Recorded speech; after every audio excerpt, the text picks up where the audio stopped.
Bismillahirrahmanirrahim. Assalamualaikum warahmatullahi wabarakatuh.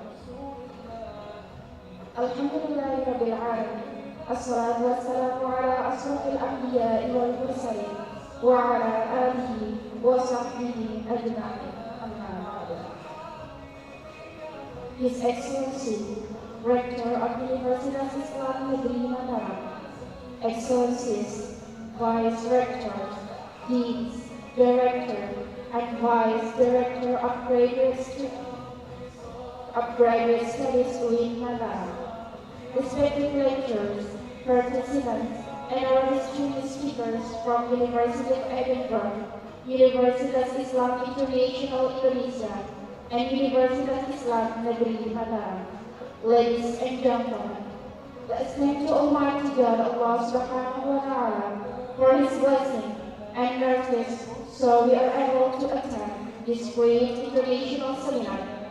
Salawat and salam is delivered to the Prophet Muhammad Sallallahu Alaihi Wasallam. Hopefully, we are always able to follow his guidance in every single aspect of our life. Ladies and gentlemen, good morning. A very warm greeting to each and every one of you. Welcome to International Seminar by the Islamic Transformations in Digital Era, Youth, Gender and Ritual, Monday, 18 July 2022.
dari segala lupa mungkin ini sudah berakhir. Ampuni kurangnya syukurku, maafkan kurang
we would like to say welcome to Universitas of Islam Negeri Mataram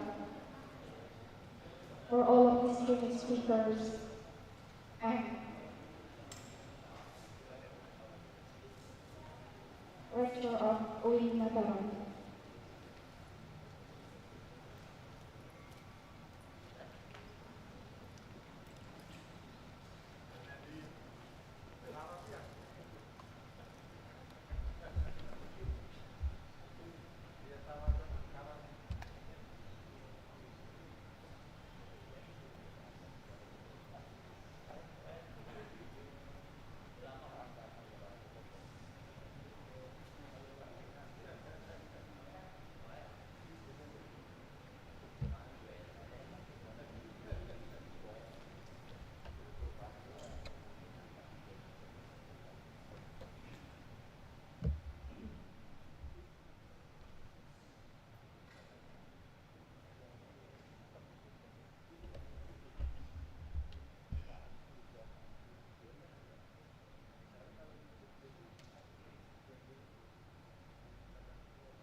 Bismillahirrahmanirrahim.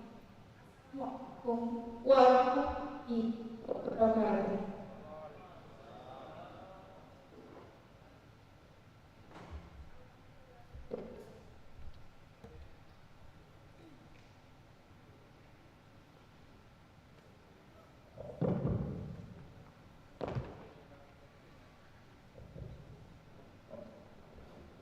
Alhamdulillahirabbil alamin. Assalatu wassalamu ala asrofil anbiya'i wal mursalin wa ala alihi wa sahbihi ajma'in. His Excellency, Rector of Universitas Islam Negeri Mataram, Professor Dr. Hasan Tahir MID. Excellencies, Vice Rectors, Deans, Director, and Vice Director of Graduate Studies, UIN Mataram, respected lecturers, participants, and our distinguished speakers from University of Edinburgh, Universitas Islam International Indonesia, and Universitas Islam Negeri Mataram. Ladies and gentlemen, let's thank to Almighty God, Allah Subhanahu wa Ta'ala, for His blessings and mercies, so we are able to attend in this great international seminar. Salawat and salam is delivered to the Prophet Muhammad Sallallahu Alaihi Wasallam. Hopefully, we are always able to follow his guidance in every single aspect of our life. Ladies and gentlemen, good morning. A very warm greeting to each and every one of you. Welcome to International Seminar, Islamic Transformation in Digital Era, Youth, Gender, and Ritual. Monday, July 18, 2020. Ladies and gentlemen, my name is Yunisa Putri as the Master of Ceremony. It's our honor to welcome you all to the International Seminar. Its aim to discuss and highlight the contemporary theme on Islamic transformation in digital era, youth, gender, and ritual. Ladies and gentlemen, let me read the agenda today. First agenda is opening. Second agenda is singing national anthem and march with Mataram. The next agenda is reciting the Holy Quran. The next agenda is report. The next agenda is welcoming and opening speech. The next agenda is prayer. And last agenda is closing. Let's start our agenda today. The first agenda is opening. Let's open our agenda by reciting Al-Basmalah together. Bismillahirrahmanirrahim. Second agenda is singing national anthem and march with Mataram. Please, everyone, rise for the national anthem.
Universitas Islam Negeri Mataram, bangkit di bumi persada, bangun generasi bangsa yang cerdas dan berwibawa, berikan dharma baktimu demi agama dan bangsamu. Semoga tercapai tujuanmu, UIN terus maju, tingkatkan iman dan takwa pada Tuhan yang Esa, berasaskan Pancasila, UIN nan jaya.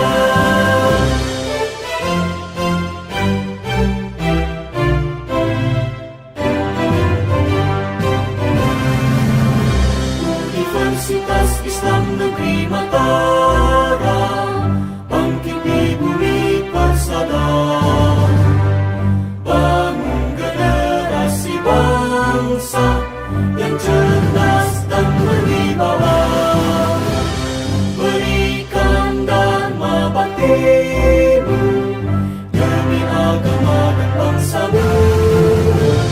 Semoga tercapai tujuanmu, UIN terus maju, tingkatkan iman dan takwa pada Tuhan yang Esa, berasaskan Pancasila, UIN nan jaya,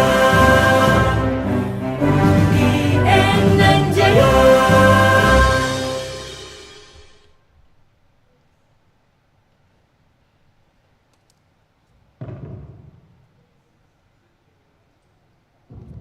Please be seated. Tonight's agenda is reciting the Holy Quran. Will be delivered by Puspa Sri Retno. Please welcome.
Sadaqallah, Sadaqallah, Sadaqallah.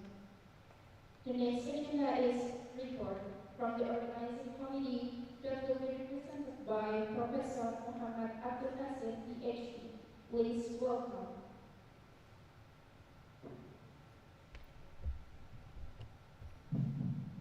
Bismillahirrahmanirrahim. Assalamualaikum warahmatullahi wabarakatuh. Bismillahirrahmanirrahim. Alhamdulillahirrahmanirrahim. Wassalatu wassalamu ala sayyidina Muhammadin wa ala alihi wa sahbihi ajma'in. His Excellency Rector of Universitas Islam Mataram, Profesor Dr. Tuan Guru Haji Mas Tahir Muhammadi, Excellencies Vice Rector 1 and Excellencies also Dean the faculty in Mataram, distinguished speaker of Nur Haidi, and Dr. Khalid Al-Ajarman, Dr. Siti Sarah Mahfudah, and Dr. Martini. Ladies and gentlemen, good morning. Alhamdulillah. Praise to Allah Subhanahu wa Ta'ala who has given us the opportunity so we can gather in this very nice place and in a good weather. The idea of the conference comes actually from the active communication between our rector, Professor Dr. Tuan Guru Mas Tahir, and with Professor Nur Haidi, who want to connect worldwide, connect and bring worldwide scholars from around the world to come to our campus, so we can make a scholarly discussion and to meet to each other. And we also hope that this seminar may bring further collaboration between UIN Mataram and Universitas Islam International Indonesia and also University of Edinburgh in UK. I would like to inform you, Pak Rector, that the participants of the conference we invited lecturer and also students of UIN Mataram, because we are now in the holiday season. Many students prefer to follow the seminar online. So we have hadir in and hadir out.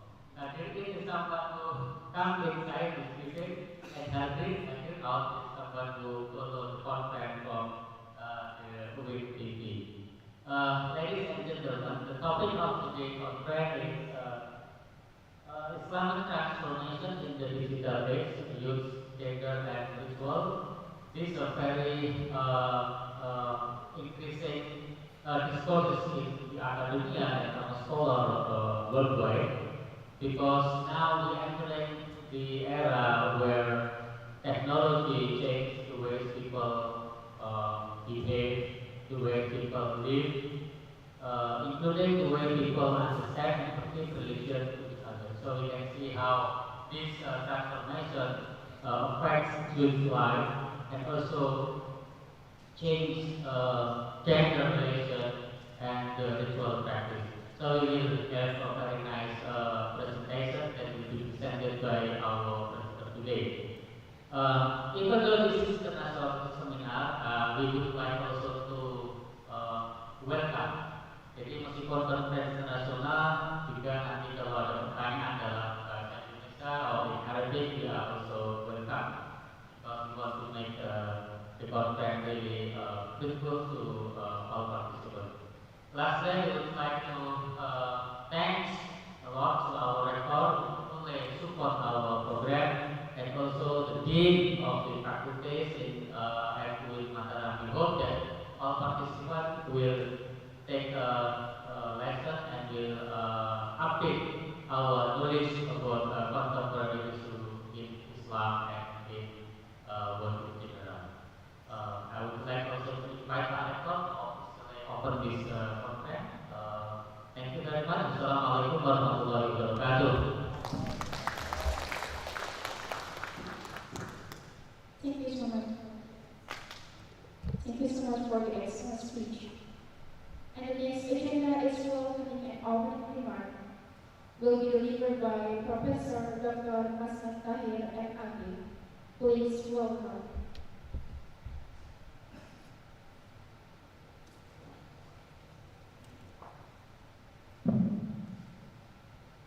Assalamualaikum warahmatullahi wabarakatuh. Bismillahirrahmanirrahim. Alhamdulillahirabbil alamin. Wa bihi nasta'in 'ala umuri dunya waddin. Amma ba'du. Honorable Vice Prof. Presiden Fakulti Mataram, Honorable all speakers, the Honorable Mr. Abdul Nasir, who is the committee of this international seminar.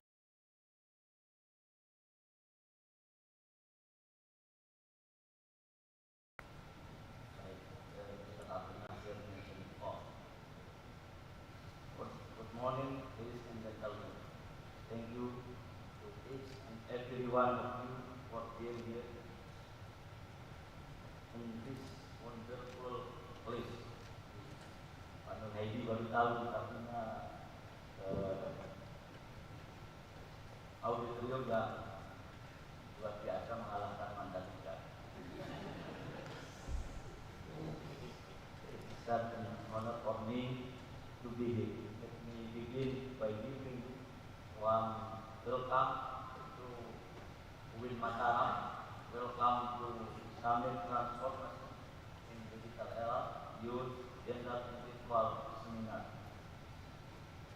Before we get started, I would like to express my appreciation to all speakers, Mr. Professor Nur Haji Hasan, MPhil PhD from Universitas Islam Internasional Indonesia, Miss Siti Sarah Muwahhidah PhD from University of Edinburgh. Pak Nur dari Aceh, ini namanya ya itu masih programnya apa?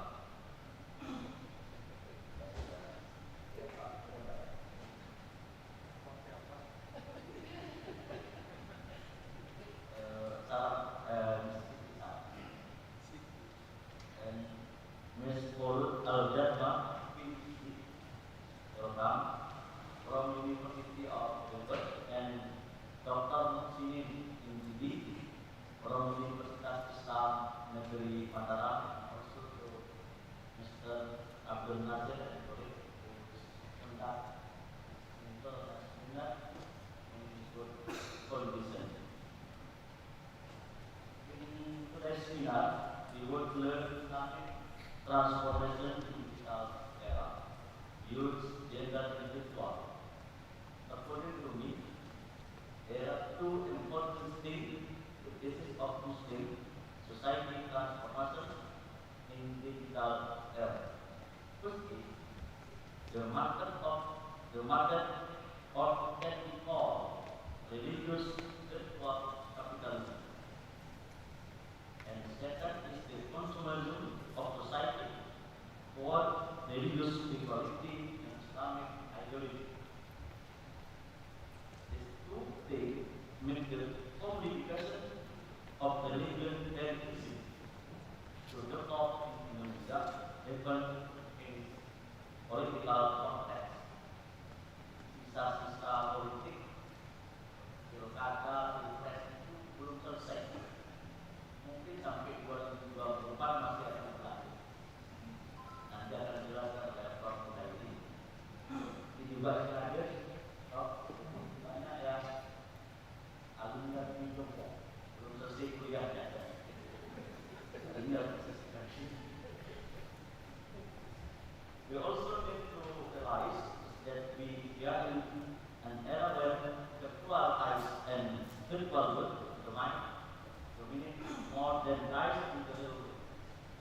In addition, we stand in the country, Indonesia, where people have a high tendency of consumerism. Tendensinya tinggi untuk menjadi konsumen, ya, bukan produsen. Tetapi not only consumerism, in the context of the matter, but also consumerism in society, in the context of religion and political ideology. Dan buktinya di sini. Coba-coba menjelaskan pakai bahasa Indonesia ya, Pak Hasil. That is why it is not surprising that the boom waktu, boom of religious spiritual culture becomes minds that are considered explosive at recent time. I'm memorizing a book on the critical consuming religion. I did by Vincent Philip. It proves that the real dangers that consumers culture pose is that it affects our entire capacity to see what is of belief. According to Miller, consumerism not only offers alternative beliefs, it also safely indulges in a web of consumer interpretation engagement with all belief systems, including our own beliefs. In this context, the most vulnerable to become victim are women. Biasanya perempuan yang jadi korban. Pak Ridwan, Pak Samsudin bilang, ketika ditanya, because most of the product of religious spiritual capitalism targeted for women. Jadi Pak ahli Miss Sarah dan Miss Wallace akan bicara only women understand the woman. This concept does not only fall in Indonesia and in Islam, but also becomes a growing provocative soil, a growing phenomenon in the various religious and practice. We know some books are talking about that soil, ya. Misalnya various Lauren Moore wrote about the same God, American religion in the marketplace of culture in 1994.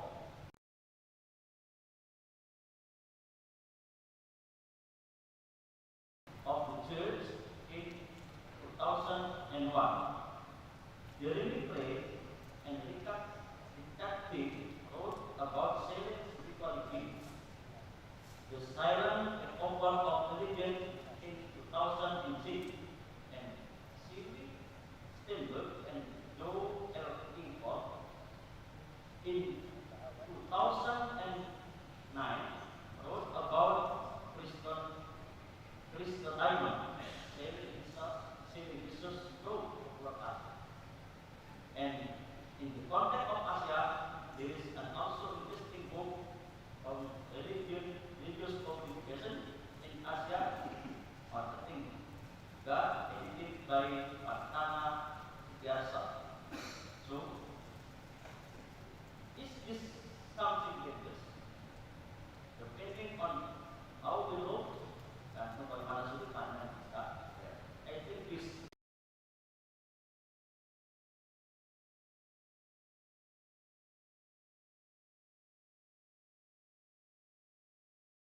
there is a balance between the basic philosophy of the religious view and then its application in various exciting ritual practice and doesn't lead to religion or self. Bukan hanya tanah yang dia dan di proses, kadang-kadang agama religius proses. Nanti bagaimana penjelasannya simak baik-baik. Jadi sekali lagi kita mendapatkan authority speaker ya Otoritas Islamic. For this reason, this international seminar is very important to open our horizon, our perspective about the transformation of Islam in the digital era.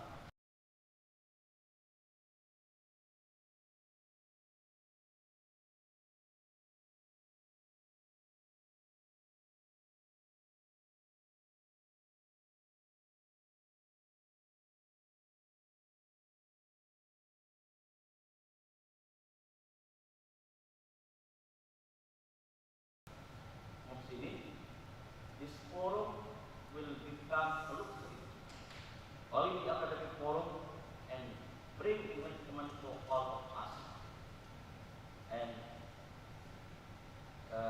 last but not least, this forum is the introduction road to ITIS in Mataram, also in Bali.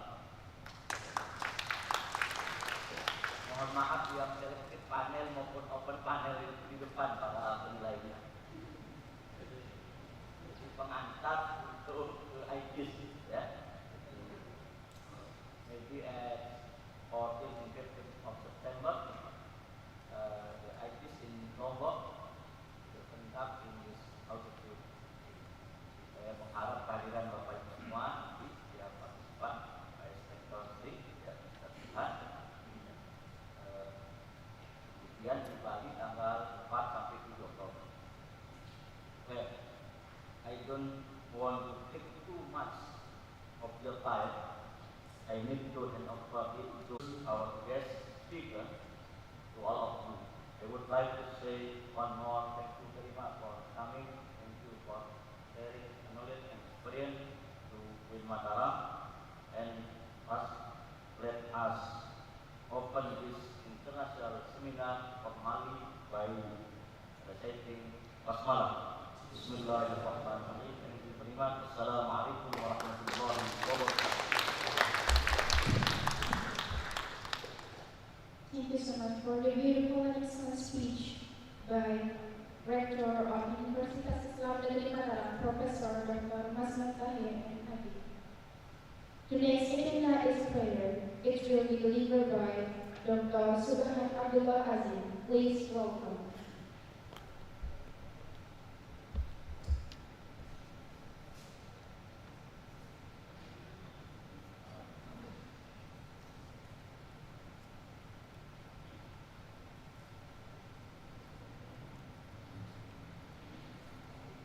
Assalamualaikum warahmatullahi wabarakatuh. In our Friday today, let's pray Al-Fatihah.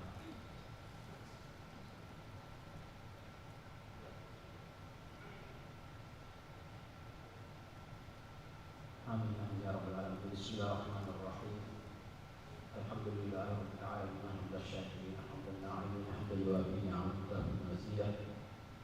Ya Allah ya Rabbana alhamdu kama yanbaghi li jalali wajhika al-karim wa li'azimi sultanik. Allahumma shalli wa sallim wa barik ala 'abdika wa rasulika Muhammadin wa ala alihi wa sahbihi ajma'in. Subhanaka la ilma lana illa ma 'allamtana innaka antal 'alimul hakim. Ya Allah ya Rabbana 'allimna 'ilman nafi'an warzuqna fahman sahihan walhiqna bis-salihin. Rabbana zidna 'ilma wa antal 'alimul hakim.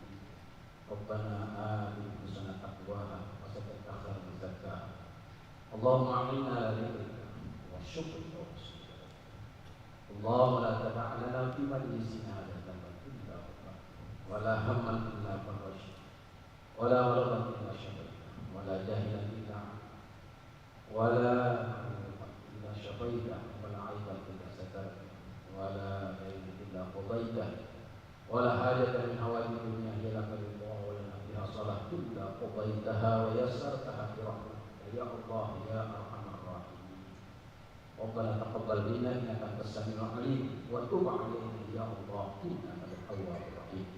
Rabbana atina fid dunya hasanah wa fil akhirati hasanah wa qina adzaban nar wa qina adzaban nar wa qina adzaban nar wa adkhilna jannata ma'al الأبرار يا عزيز يا غفار يا رب العالمين.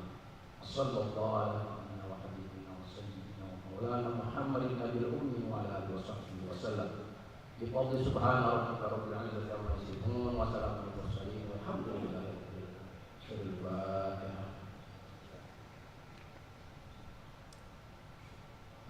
Assalamualaikum warahmatullahi wabarakatuh.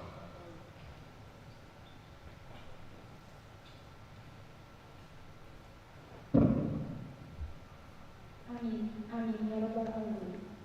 Ladies and gentlemen, today's agenda is delivering a token of appreciation from Professor Dr. Hasan Tahir MAD for all the guest speakers. Please welcome.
Today's agenda is closing. Ladies and gentlemen, this is the end of our opening ceremony. Let's close our opening by reciting Alhamdulillah together. Alhamdulillah.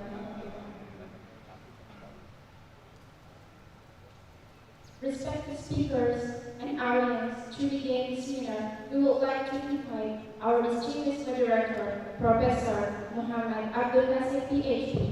Please welcome.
Indonesia. Jadi beliau adalah dekan Fakultas Islamic Studies, Dean of the Department of Islamic Studies at the Universitas Islam International Indonesia. He graduated from UIN Kalijaga for undergraduate program, and for masters he graduated from Leiden University, and he earned his PhD at Utrecht University, Netherlands. He is now very busy with a lot of job. He has finished recently thesis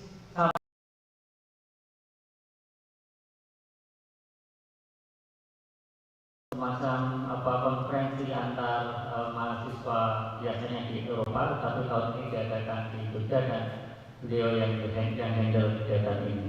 And we very lucky to have him here He talking about the transformation among the youth, politics, and also various expression.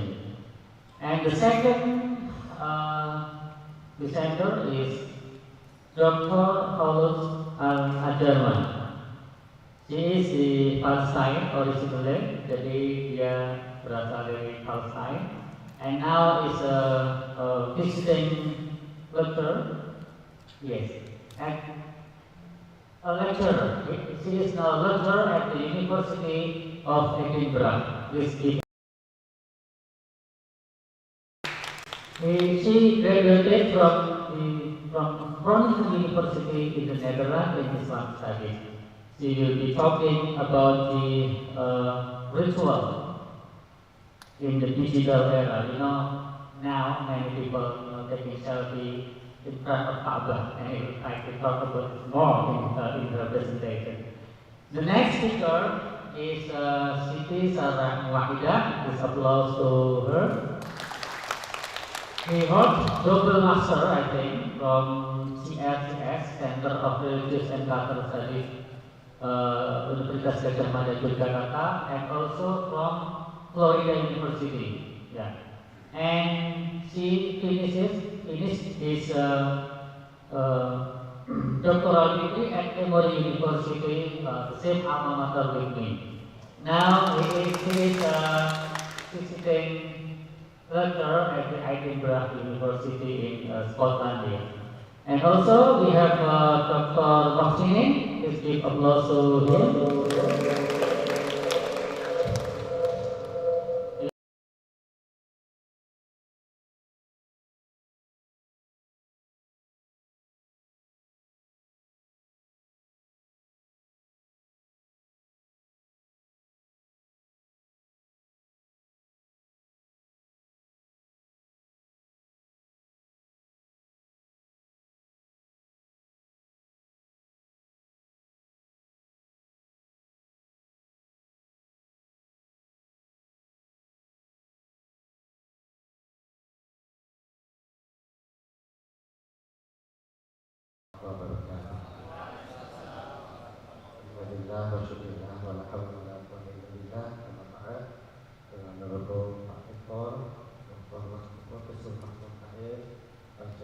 and all of friends and colleagues as well as students at Mataram. I'm very honored to be here, to be invited to speak at this international seminar. And I think I have prepared my PPT and submitted to the committee, and they can display the PPT while I'm discussing about this issue here. Yes, the advancements of the digital technology marked by the introduction of the internet into our life, followed by mobile phone and then smartphone, later on social media related to the internet, facilitated tremendous transformations in religion.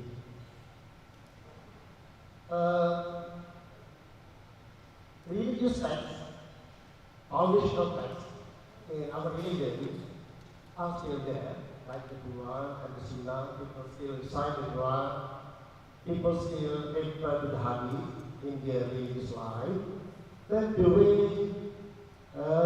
people interpreting and understanding the text might be different because of the transformation. People still go to the Mecca for Hajj and Umrah, but like Pak Nasir already said, when they arrive at Mecca, the first thing they would do is to do selfie, and then post the selfie photo via Facebook, Instagram, and other social media platforms. The tremendous transformations taking place in our religion it is not unique to our religion, that also happening to other religions. All other religions are experiencing this kind of transformation. Also has a an impact on the conception of the religious authority. If you see, it's like, the previous one, the first one, yes, yeah, after that, yeah. If you see the victims, I just took it from some website, yes. I believe that most of you are familiar with those victims. We call it celebrity victims. They are very frequently, especially like you for instance, in the 1990s, I think, in 2000, yeah, he was very popular. Recently, of course, his fame,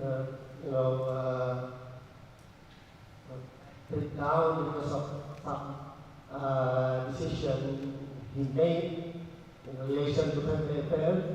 And also like Adi Hidayah, yes, Ustaz Adi Hidayah, next to Abdullah bin Nasir, they're also very popular today. I mean, there are a lot of audiences that love to see and to listen to his sermons. They differ mostly via the digital media. You can also see the visibility and the appearance of other new ulama,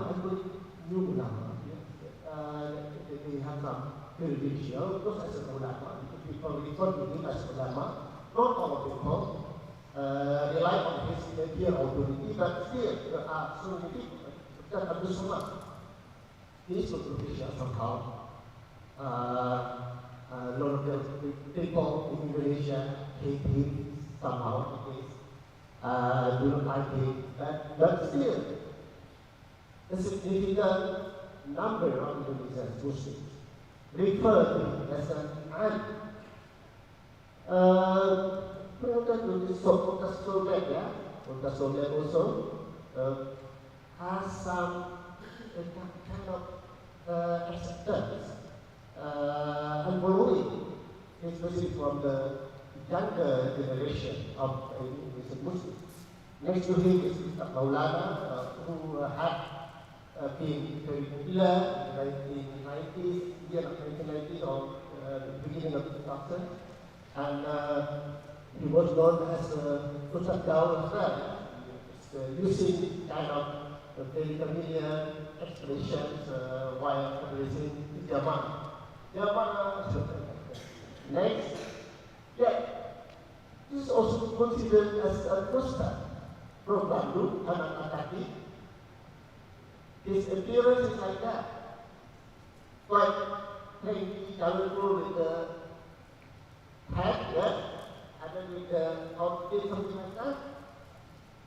It is not identical, yes. It believes like 2 years ago, there was a Ustaz like that. People would not consider him as a Ustaz. But still, in this time, we believe that he can be considered by certain audience as a Ustaz. Next, please. Yeah, next. Yeah, this is also Ustaz Jafar from Jakarta. I related this somehow related from Master TV in Jakarta. Very active in YouTube, produce so many contents in YouTube, and achieve his popularity very fast. Of course, there was also some enemy associated with that. I don't know exactly. But I just want to add the influence, the emergence of new ulama in Indonesia. Next, this, yeah, this is one of the female ustazah, Islamic Dewi. There are a lot of female ustazah, some of them coming from artistic grounds. Previously, they became artists and they got popularity as an artist, but for certain time in their life they changed to be a preacher. Right? Yeah, but also we should not forget that the presence of these celebrity preachers, ustaz, will not necessarily take over the privilege enjoyed by the traditional ulama. Tuan Guru Matur said exists there. And you know, people in Mataram, I believe still refer to him as an alim, his teaching and his thought will be referred as the fatwa, whatever, still. And also, this one, Ustaz Baha, from the classical traditional pesantren, he grew up as a santri, mastering kitab kuning and so on. But he somehow succeeded in mastering the technological communication too, like the internet days, the YouTube for example. Not necessarily himself, but probably people around himself try to bring him to the digital technology. Yeah, Ustaz Baha, Gus Baha, Muafi in Yogyakarta, and other Ustaz from the traditional background, who also could maintain their existence in a very competitive public sphere, religious public sphere in the nation. Yes, this is what people are saying to ulama in a theoretical sense. Why they are not getting their hope new ulama? Because most of them, not necessarily all of them, yes, are not trained in traditional Islamic boarding schools. That in national education systems, some of them graduate from Department of International Affairs, for instance, or economic or whatever, and they acquire their religious knowledge through self-study or participation in small discussion groups.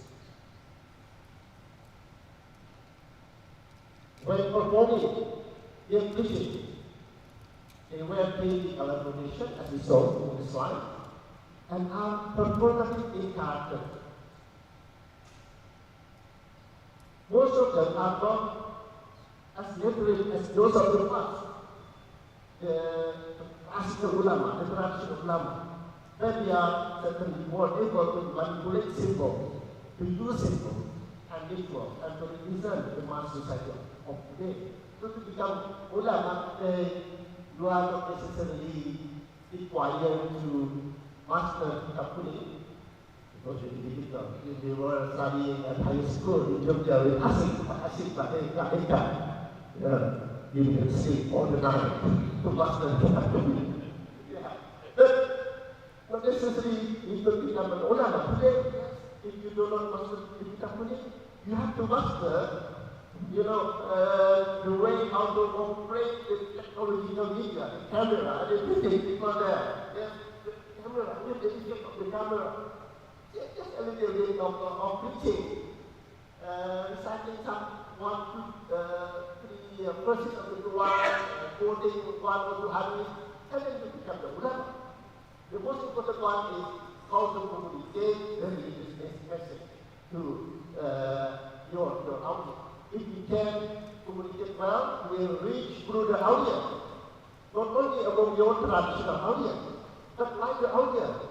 Not only people who live in Mataram who can enjoy your preaching if you are in Mataram, but also people in Jakarta, people in Aceh, people in Kalimantan, people in Saudi Arabia, people in Istanbul, all over the world. Yeah, this is the phenomenon of, next slide please, what we call as cyber religion. Cyber religion is a concept referring to the viability of religious practices, information, ritual, and participation mediated by internet-based communication technology. So there is a kind of mediation here. The internet thing, the technology, digital technology play a role as a mediator. So you are not direct player in delivering your religious message to your audience. You are mediated by the technology. I do believe, yes, you try still attach yourself to to tradition, to religious knowledge, traditional religious knowledge. And also you try to affiliate yourself to globalization, symbol of globalization. But still, either or, either you affiliate yourself with tradition, or you tend to glorify the globalization symbol. Still, you are mediated by the technology. I believe it is the winner of all these dynamics is the technology. The reason of new media as a form of computer-mediated communication accommodates individuals and groups who wish to be religious outside the control of organized religious institutions. Ada ulama, ada ulama in the context of Nusa Tenggara Barat, Muhammadiyah, Tafsir, and so on. They are more established religious organizations, but do not necessarily they control the person of the new ulama, the new ustad, celebrity ustad, who works outside the control, the boundary of established religious organization. You do not necessarily need an affiliation to established organization to be a celebrity figure. As long as your team or yourself can play very well with the technology, you can be an army. This is called psychic media. Yes, there are religious actors in this topic, to my opinion, get inspiration from Islamism. I mean, this is my thesis actually, yes.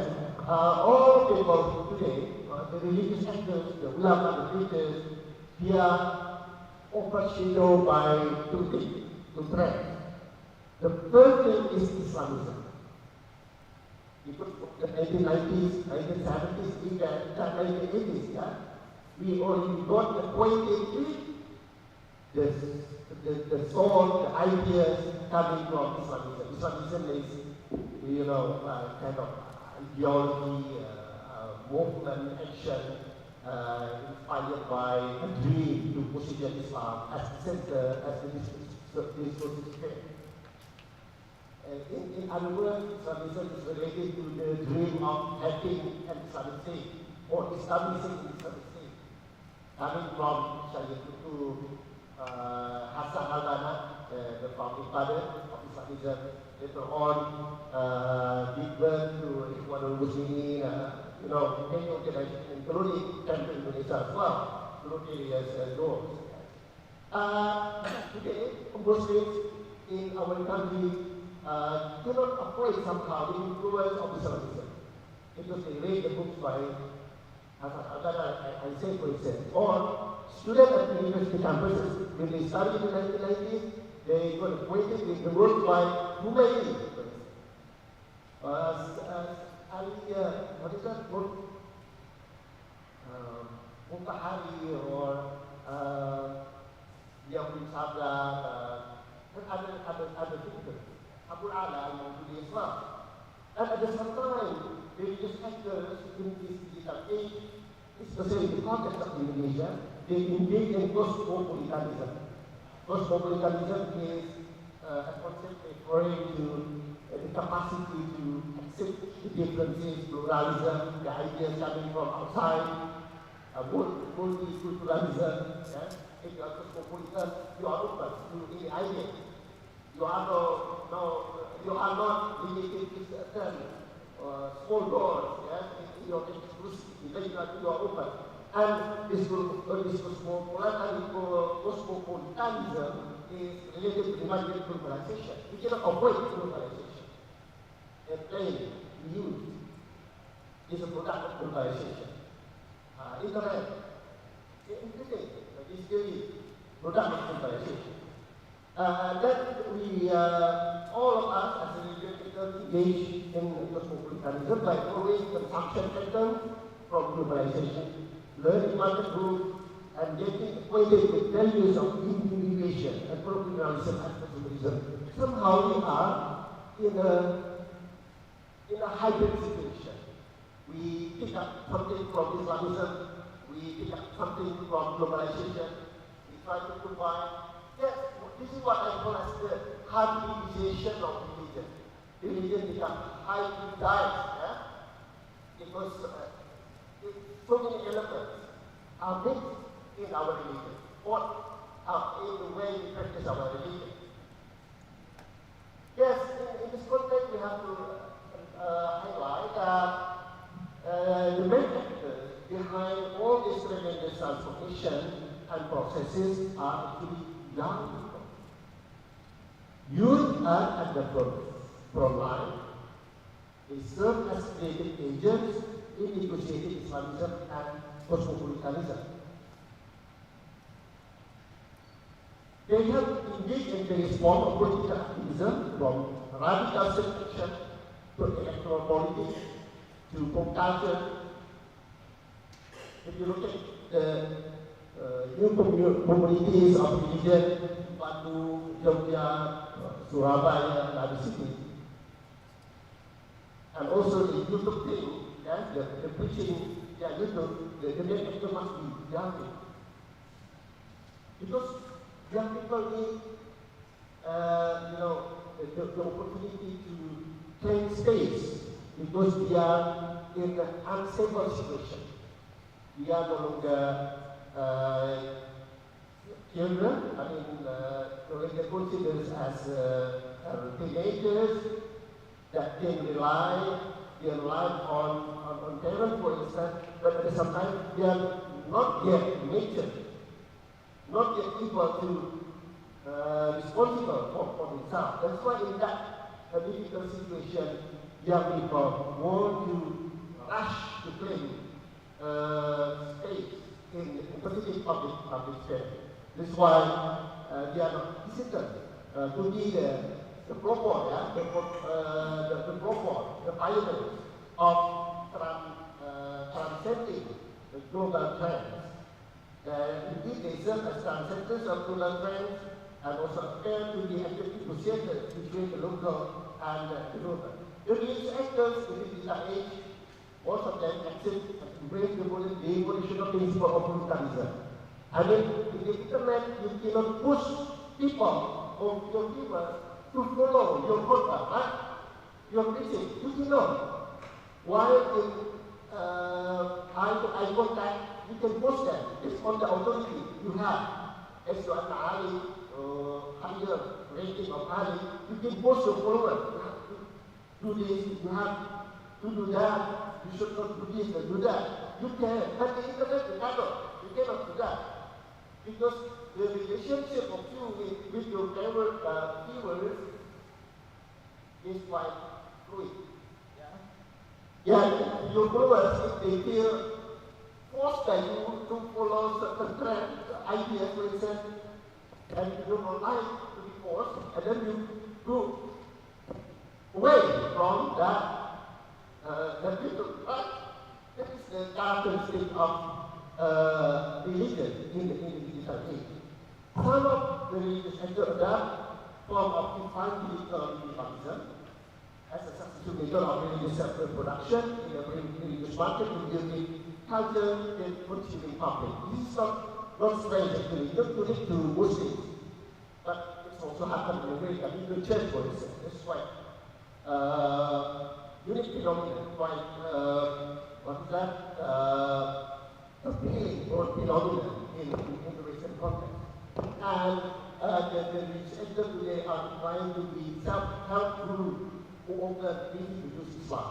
They do not like very much. I mean, they do not want to offer Islam is very heavy. Islam is imbued with khutbah about akhirat, for instance, about neraka, about hell. Yeah? This is too heavy for your viewers. They like very much to give the viewers something light, something easy to use. If your viewers feel that what you preach in YouTube, for instance, is helpful and can be used immediately for your help, like for girls when they are prostrating with their boyfriend, for instance, they probably go to YouTube to find a solution. This is the phenomenon that we are saying to them, next. Again, next. Yeah, next. Yes. This is what I call as the emergence of new sense of publicness. Conceptually, it is called public Islam, and this is rapidly expanding and remaining in the Muslim country. Public Islam is referred to as a social reality that increases the scope, intensity, and forms of involvement in the multiplicity of operating public sphere.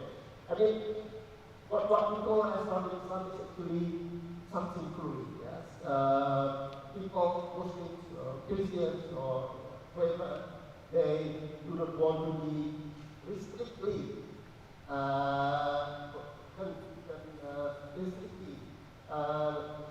forced to follow certain religious doctrines anymore. That they need some space to choose between certain options. What they believe as religion is something quite open and something that offering so many options. Normally, the people in this public Islam context will choose certain aspects that they feel in accordance with their needs. Like number of participants can be involved in influencing in debating Islam. More and more are involved in the process of contestation. That is why. Yeah, if we see today there is a kind of polarization among Sunnis and Muslims. This is also the impact of intense contestation among various actors, religious actors in our society. New actor, as I said before, came to the fore and challenged the existing one. That's why competition becomes very hard. Yeah. Next. Yeah. I want to highlight here some actors behind this phenomenon. Massification and participation in higher education certainly play a role in it. Islamic universities are everywhere. Also increases of travel and migration. You can easily go to Jakarta, even to other countries. And then also mass communication. WhatsApp is very powerful thing to connecting us to people all over the world and of those experts and of digital technology. Next, the openness. Resulting from this kind of phenomenon related to intensifying contest over the public sphere. Actors are managed to be created in order to be marketable and able to offer Islam for mass consumption. Islam is unified here and now available in far more accessible format open to everyone. But in line with the emergence of new ulama, new preachers, new religious sectors, actually we are seeing the emergence, the growing emergence of new religious out here. Who are the new religious out here? They are remaining Muslim middle class, which increased 7 million per year in Indonesia. I don't know, after the pandemic, I don't follow the discussion. But before the pandemic, the trend was like 7 million a year. The increase of Indonesia to be the middle class. Then they have split into various sectors of government services, modern business structures, and internal structures as open middle class. In the context of Islamic revival, many of them have been obsessed and easier to demonstrate their Islamic identity more explicitly. So the super middle class, because they have been acquainted with Islamism somehow during their study in university or in public life, at the same time also they become quite close to globalization, by the Christian ambiguity themselves. They want to demonstrate their Islamic identity more explicitly. They present their attachment to Islamism, but at the same time also they do not want to lose globalization. Yes, in this context we have seen the emergence of codified Islam. Because the new audience made practical references about the way to understand and apply religion in everyday life. They engage in interactive communicative means in such a way that Islam is put as a global modern culture. they are also involved in accelerating the process of production and consumption of Islamic product. Yes, the last I want to share actually, I do believe that Muslim countries in general and Indonesia as well, actually are experiencing a kind of post-Islamism. Some people do not really like this concept. This concept was invented by Yahuwah, Asifaya, and other scholars to indicate that behind the failures of Islamism to control over the politics in Muslim countries, actually, amid the failures, actually there is a kind of emerging phenomenon that's called post-Islamism. Post-Islamism refers to, the ability of your actors, your religious actors to combine so many things, to mix, yes, or to marriage, untuk melahirkan, to fuse between religion and globalization, to fuse between democracy and religious identity, to fuse between pluralism and locality, for example. That is the main character of Islamism. This is happening. But in Indonesia, the emergence of this post-Islamism somehow is disrupted, dirusak by the polarization of politics because of the generalization. The contestation between one group of political power and another, intense competition. That's why somehow Indonesian people become polarized and divided. You are identified as dictator or gadol, It's really dangerous. This is dangerous phenomenon. We cannot live currently in accordance with our option. So I do believe that we have been experiencing this process of post-Islamism, that somehow political processes disturb this phenomenon. And we do not think yet what will happen in the future. Next generation, 2024, I do believe there will be more political contestation as well. With your actors probably, we don't know yet. What will the result of that probably. Thank you very much. Assalamualaikum.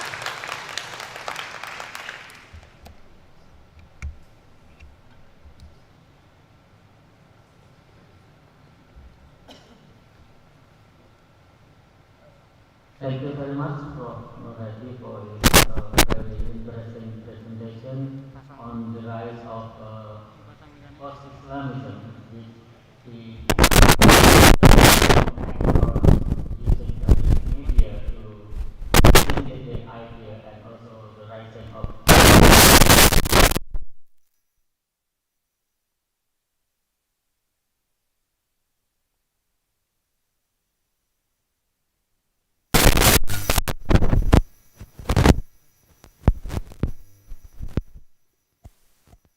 Musawa.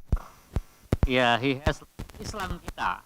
All share all his content to the Sispitas Academy of Win Mataram. Please like and subscribe. I think one of the expression of post-Islamism. So we know that there are many challenge to the post-Islamism, like the political polarization, which divide Muslim into different blocks. Now we turn to the second presentation. I think it will be also a very interesting topic about the pilgrim ritual, how ritual is conducted, or how people doing the ritual practice in the digital age. Now I would like to invite Professor Khalid Al-Ajarma. Please welcome.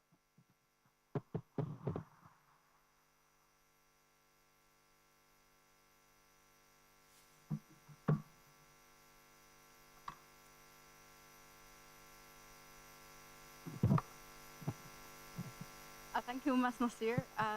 And Bismillah ar-Rahman ar-Rahim. Assalamu alaikum wa rahmatullahi wa barakatuh. Allow me first to thank the organizers of this international seminar. It is an honor and a pleasure to be amongst you, and thank you everyone who's here today. And I'm very happy to be on this beautiful island and this very wonderful country for the first time. So thank you for making my visit possible. In today's presentation, as Mas Nasir has just mentioned, I will focus on ritual and how in this digital era, even the normally non-questioned things that we do in our daily lives have become more questioned today because of these digital affordances that are part of our daily lives today. I will talk about the Muslim pilgrimage, Hajj, or Umrah, the smaller pilgrimage that Muslims can go to Mecca to perform. And show of hands if you have been to Mecca before, either for Hajj or for Umrah. Anyone? Okay. Inshallah you will if you want to. And I know the process in Indonesia is very complicated, and I will come to that in a bit. But what I want to compare here is how the Hajj experience was in the past and what people normally talk about when they talk about the pilgrimage, and how did this change today because of these digital tools that we have that became part of our daily lives. So in the next slide, this is a photo that was taken almost 2 weeks ago from the Hajj season of 2022. Almost 100 or 1 million pilgrims gathered in Mecca from all around the world to perform the Hajj.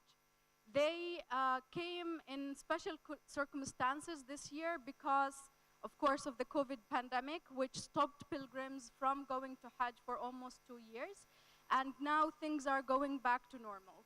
Before the COVID pandemic, the Kingdom of Saudi Arabia every year welcomed around 2.5 million Muslims who came from all over the world and gathered in Mecca. For so many of those people, the Hajj was a journey of a lifetime, a hope that they wished to perform, and they saved for a long time and prayed to God to be able to go to Hajj. The procedures of going to Hajj differ from one country to another, but in general, it is not a very easy process because people have to pay certain amounts of money, they have to go through application processes. In Indonesia, for example, there's a list that people go to, and when I was performing my research on Muslim pilgrimage, the list, the average wait in the Indonesian case was 20 years. I heard now it's even up to 40.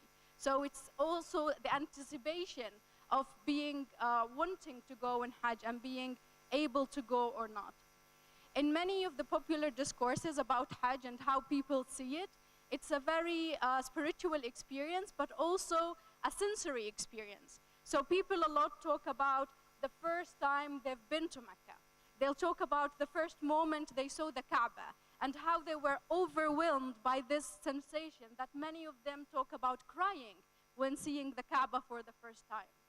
And they also talk about this experience of unity, let's say, and of being part of the Ummah, the global Muslim community, together, coming from different nations and different backgrounds and different countries around the world and meeting in Mecca. And for that place, the sacred place for Muslims, to be the place that unites them under one umbrella. In the next slide, we see how, the one before, how in many of these footage that is captured from the Kaaba, we see how the people circulating it, performing tawaf, are almost blending into one mass, again showing how this ritual is bringing those people together and bringing this unity in the Muslim Ummah. In the next slide, we see a quote from Malcolm X, who was an American civil rights activist. And Malcolm X visited Mecca and wrote about his Hajj experience. As an African American, he said he had never felt the emotions that he felt in Mecca, and that in all his life in the US, he never felt equal to the white Americans as an African American. The first time he felt as an equal was when he went to Hajj and when he met all these Muslims coming from all over the world and embracing one identity, the identity of being a Muslim. So because of this, a lot of people share images of this unity and this identity when they go to Hajj. This is, for example, pilgrims sharing iftar in Ramadan when they go for Umrah. So they sit together, regardless of where they come from, they put their food out and they share it. One of my research participants, I remember, said how he really enjoyed sitting for iftar with Indonesians, with Malaysians, with Turks, and every night he was sitting with a different group sharing their food, and he said he literally was tasting this diversity of the Muslim Ummah. So these images are very important for the Hajj experience and how people talk and share information about this ritual. In the next slide, however, we see a different picture. So the unity, this sense of that we are all Ummah, we're all part of one Muslim community, is challenged by many daily activities that pilgrims go through when they go to Hajj. So if we, in the previous pictures, if we were talking about this sense of unity or what in pilgrimage studies was called communitas, which means community or sense of unity, here we're talking about contestation. We're talking about problems that actually happen during Hajj. So the experience is not all rosy, it's not all happy experience, let's say, because there are so many developments in the Hajj experience. So now when we talk about over 1 million people coming together, they have their own identities, they have their own differences, but also the way the Hajj is managed differs from one country to the other, the expectations of people differ, and also the politics and power dynamics that are brought to the Hajj are also very important. One example that I'd like to share is the experience of Muslim women during the Hajj. Because during my research, a lot of women talked about how they were restricted of many things that in their countries were considered normal. For example, I conducted my research in Morocco, and a lot of Muslim women in Morocco go to do ziyarah. So they go to saints' shrines, they go to graveyards, and so on. And they were very surprised when they were in Mecca that they couldn't reach the tomb of the Prophet. So they had to wait for hours and hours because men and women are separate in the Prophet's mosque in Medina.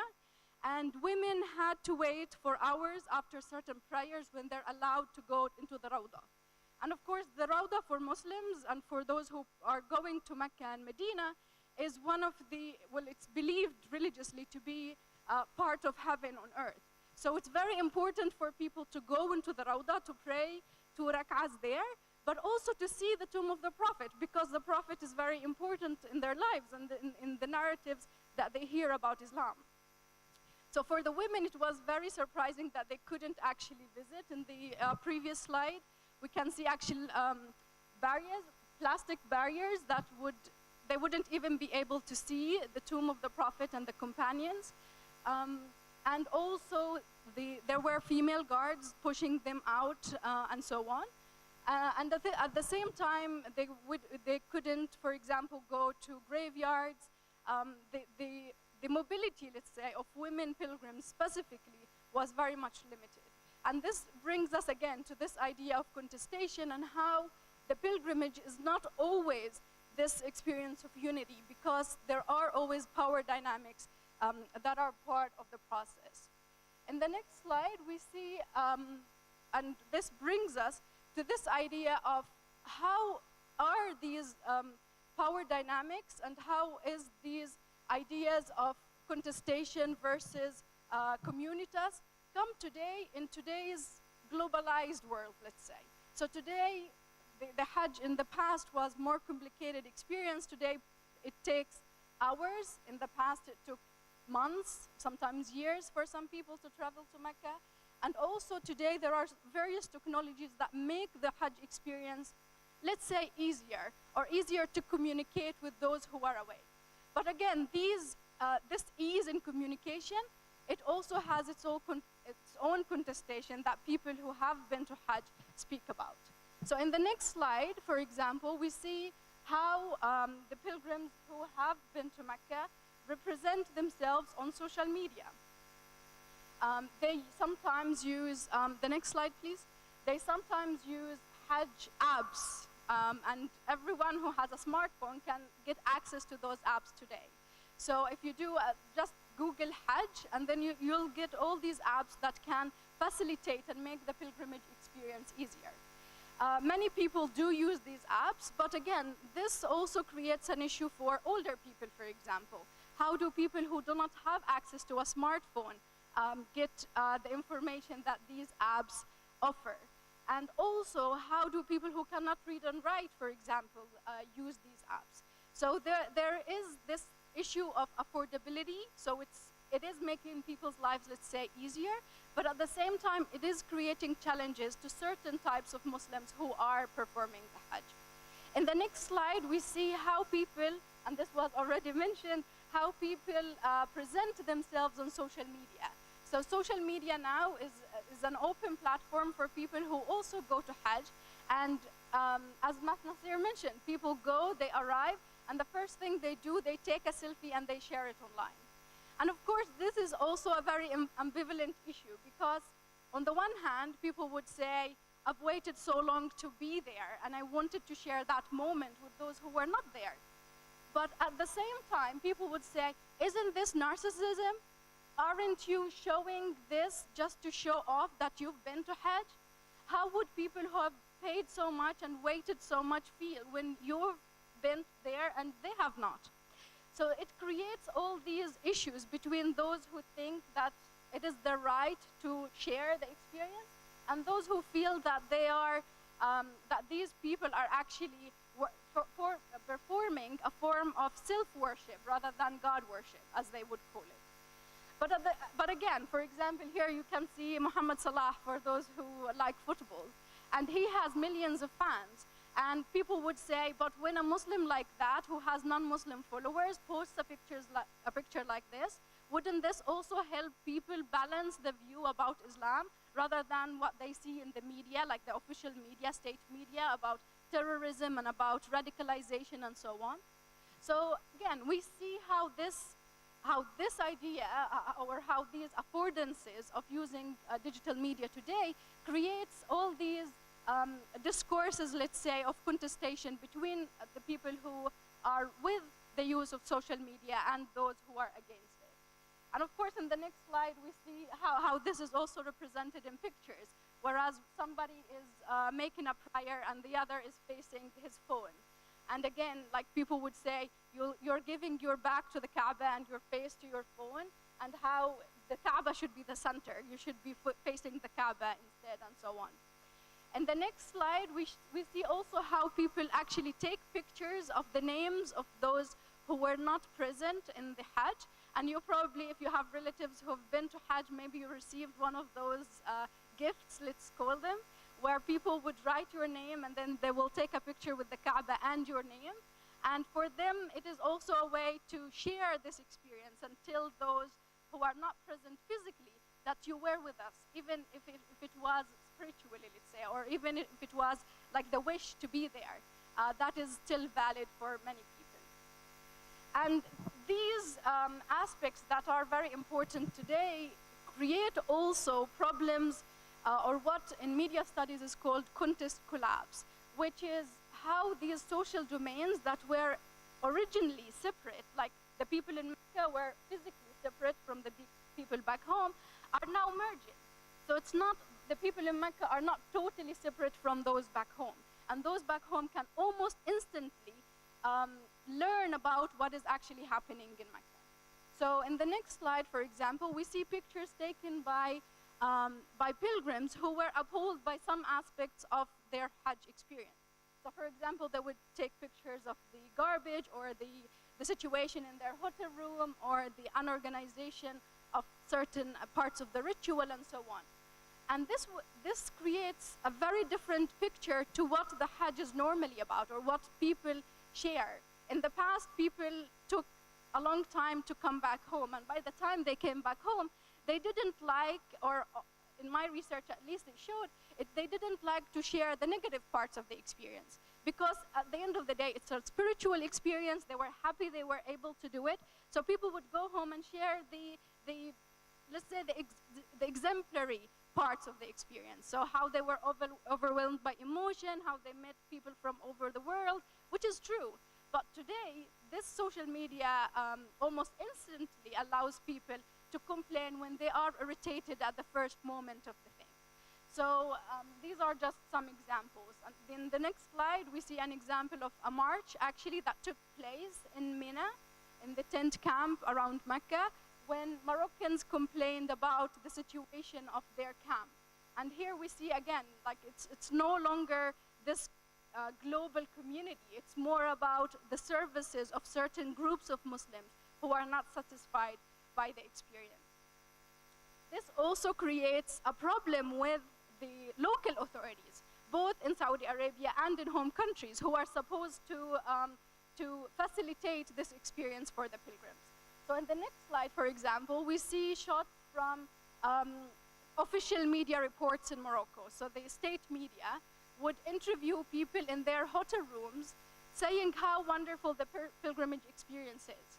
And then in the windows of their rooms, you can actually see the Kaaba. So they're living in these fancy hotels just on the outskirts of the Grand Mosque of Mecca, and they can pray in their room facing the Kaaba. And this is very different from the pilgrims who were staying in very far hotels with very minimal care. And whilst the state media was showing this picture, people on the ground were tweeting and writing posts on Facebook or YouTube about the real experience of real people who were suffering in Mecca. And this created a big debate in Morocco that actually reached the government and forced the government to follow their complaints and change some of the regulations about the Hajj management. And we see some of the posts in the next slide. I don't think I have time to share one more example, but I would say that in the next slide, and you can Google this, the Saudi state has something called the Vision 2030, which is a vision to modernize the Hajj even more. And by 2030, in the video, it's on YouTube, you can see these two men meeting somewhere and discussing. One of them is saying, oh, you missed the Hajj this year. Everything became so digitalized. Everything is so easy. We even have these electronic cards. We even have this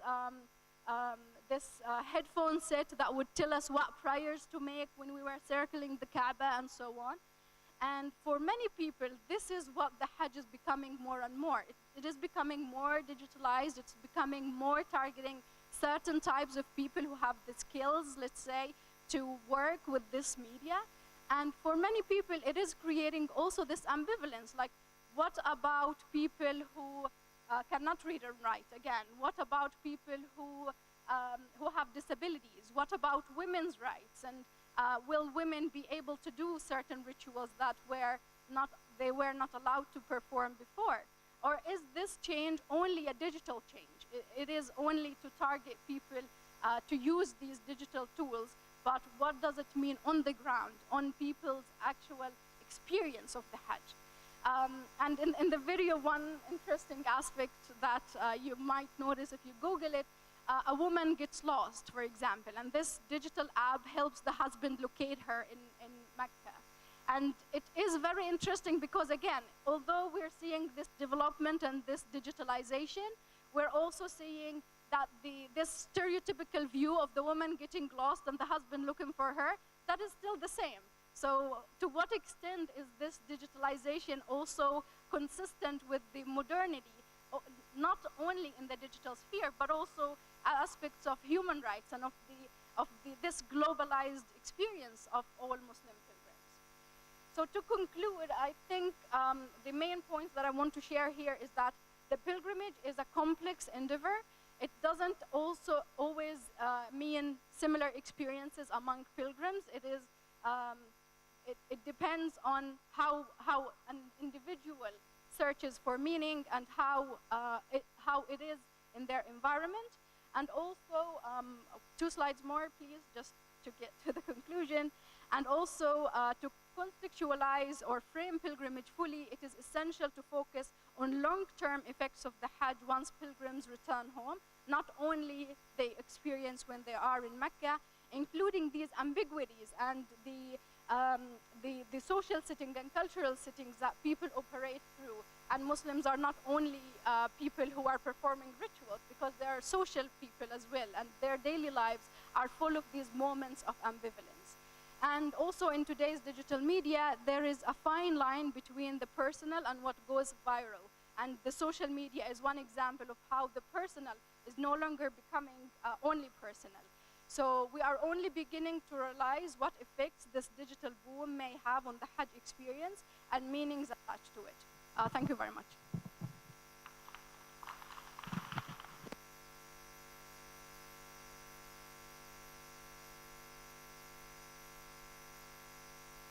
Thank you very much, Dr.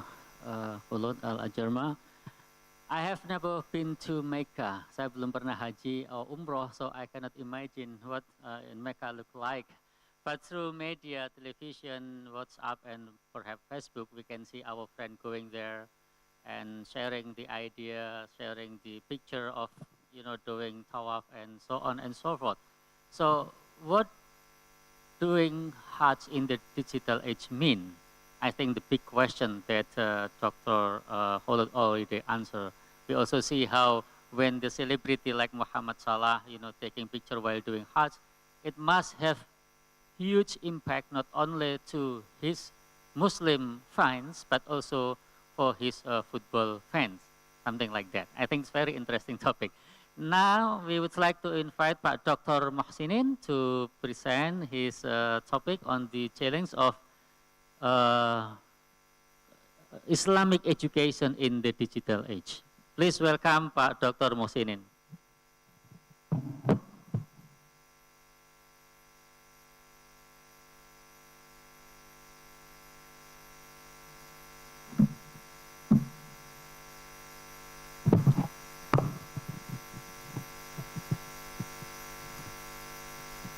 Bismillahirrahmanirrahim. Assalamualaikum warahmatullahi wabarakatuh. The Honorable Pak Rektor, sama-sama kita muliakan, and distinguished speakers from Universitas Islam International Indonesia and then from University of Edinburgh. And thank you, Prof. Nasir, who has made me to speak here in front of you all. And of course, I'm very honored to be here among the experts that we have here, the speakers. When Prof. Nasir asked me to be one of the presenters and sent me the topic, the theme for these presentations, and the only thing in my mind was at the time was to pick the last part, the digital age, digital era, and I try to relate that with my own background in education. So I'm sorry if this topic is quite far from the expectations. Okay.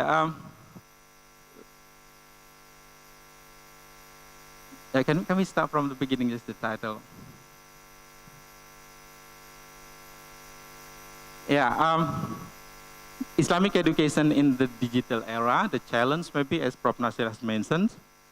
Yeah, but I'd like to give a background. Why did I use this quote on the next, yeah, which I think is very closely related for us as an educators. Yeah. I don't think I need to. Do I need to read the Arabic? Because everybody knows me here. I'm not from the Arabic. I'm from the English department. But let me try. Yeah. This is a quote which is referred not to the Prophet but to Imam Ali. Okay. Yeah. And some refer this to not Ali but Umar. Okay. La tu'adzibu awladakum bi akhlaqikum li'annahum khuliqu li zamanin ghairu zamanikum. Okay, in this context, it's about education, but it's the parents here become the core of the education. But because we are in university level, so the teachers, the responsibility of educating here is for the teachers. And also another one, it's almost the same. Okay,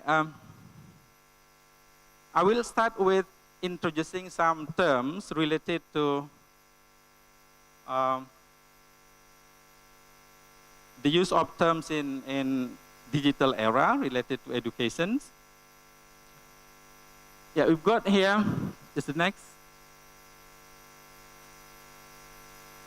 I don't think I need to talk about this in very detail, because I'm sure that everybody of us here has been familiar with this. But I just need to remind that these terms are used by our students, are very popular among our students. And not all of us as educators, as teachers, are familiar with this. So for those who have been familiar, that's very good. But if we are not, then you need to be familiar with this, because our students use these terms in everyday life, in their everyday life. Okay, now let's start with the first one, related to the term. For example, I will take only one maybe, bring your own device. In our conventional teaching, the only device that we have may be books. Bring your own books, bring your own materials to the class. But in this digital era, our students will have their own device, the device that they can use to access not only resource from in one country, but also from everywhere in the world. So there are many other terms, but I'm not going to talk about all of them. Okay, now let's talk about the digital students. Because of that conditions, our students become digitalized. They have their own characteristics. Just jump to next page, digital students.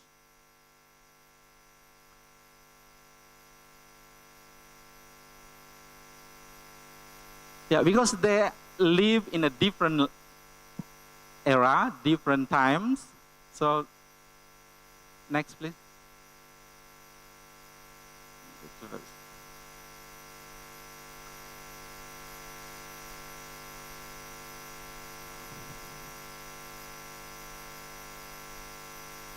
Okay, digital students. They have different characteristics. For example, the first one is communicating, and then sharing, exchanging, creating, and gaming.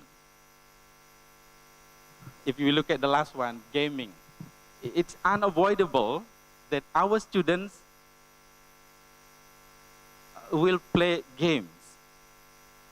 So in this case then, we as teachers are expected to be able to understand the characteristics of the digital students that we are teaching now.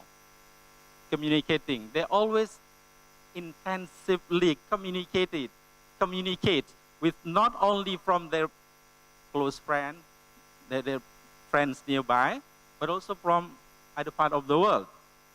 And we don't know that, okay? And then they always share. It's like what have been mentioned earlier. When somebody went to Mecca and then take a photo and share that. That's the phenomenon of this digital era. And exchanging. They always exchange whatever they have. They've got a picture, they exchange that. Okay. And the other positive one is they are creative. And that is our responsibility as teachers to lead them to have a positive creativity. Because sometimes it's uncontrollable that they are creative in a negative meaning. And other things about the students are, sometimes it happens in a classroom that they are more knowledgeable than the teachers. The students are more knowledgeable because they make use of other resources in their learning. Not only the teacher as the resource, but also many other resources in learning that they use. And then they are very interrogative. This sometimes can make teachers irritated because of the students are very active in asking questions, for example. Yeah. And then very competitive. And then demanding. So these are the characteristics of the students that we have to be aware of. And these are the effects of digital age, digital era. Okay. Then what's the rules of the teachers? What are our rules with all that situations of the students, with that characteristic of the students? Do we still play our old rule as teachers? So in this case, we are required to be able to play another rule. But if we look at that rules, the first one is related to our rule in relationship with the students. Do we still play the rule as, for example, an authoritative teacher standing in front of the class? If we still play that role, we won't be able to adjust the needs of the students. As I quoted earlier, they have different needs because they live in different times. So we have to adjust the need of the students with the role that we have to play as a teacher. And then the relationship between teacher and the curriculum. We know that most of the time teachers do not get involved in designing the curriculum. Most of teachers are the curriculum users, not those who are responsible in designing the curriculum. But in this digital era, teachers can play that role actively. They can compare the curriculum applied in their own school with other curriculum. And then they can manipulate that, they can adjust that and make an adaptation. So in this case, then it changed the role of teacher toward the curriculum as a curriculum user into curriculum designer. And then it's also changed the relationship between teacher and the pedagogical knowledge. We have learned about the pedagogical knowledge, and then we have to try to use the technology in the process of teaching and learning. And next is, now let's see the learning environment in digital era. With all that situations, of course, the learning environment that we find in a classroom learning activity are different. What I mean by learning environment here is the collaborations that the teacher can make. In the past, in the conventional teaching and learning, teacher maybe only make up collaborations or work with the students. Or maybe only some teachers work with other teachers. But in this digital era, they are required, they have to make collaborations, not only with other teachers and with their own students, but also with the researcher, for example. They have to make collaborations with the researcher, and then with the policymaker, the government's representatives here. Because what we do in a classroom, most of them are a product of political education. What we learn at school, what students have to learn at school, and what teachers should teach at school, the materials, basically are not what they, as teachers, want to teach, and basically most of the time not what the students want to learn, but what the political decision has decided. So in this case then, the teacher can work together, make a collaborations with the policymaker. Yeah. And the other thing is the relationship between the teacher and the community practice. For us in Islamic education, it's very open that we can invite some experts in religions. We've seen some of the photos earlier. We can invite them to the class, or if not directly attend the class, we can make an online meeting with them as a collaborations between our school and the practitioner.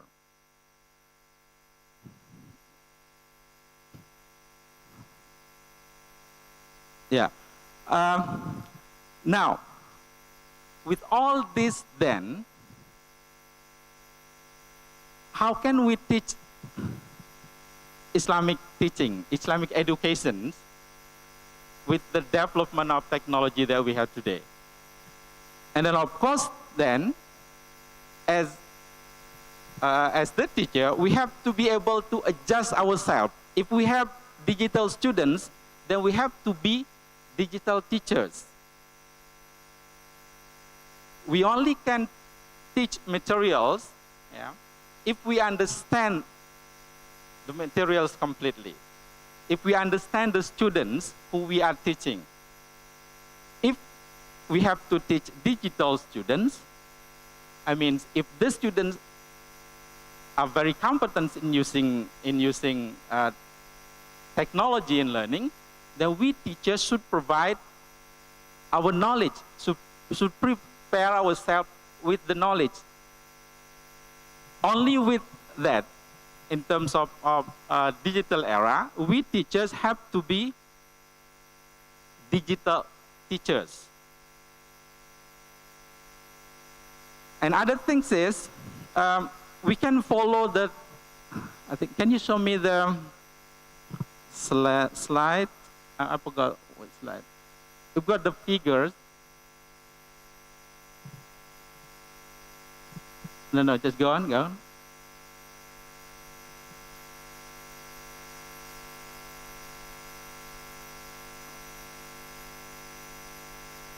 Go on, go on.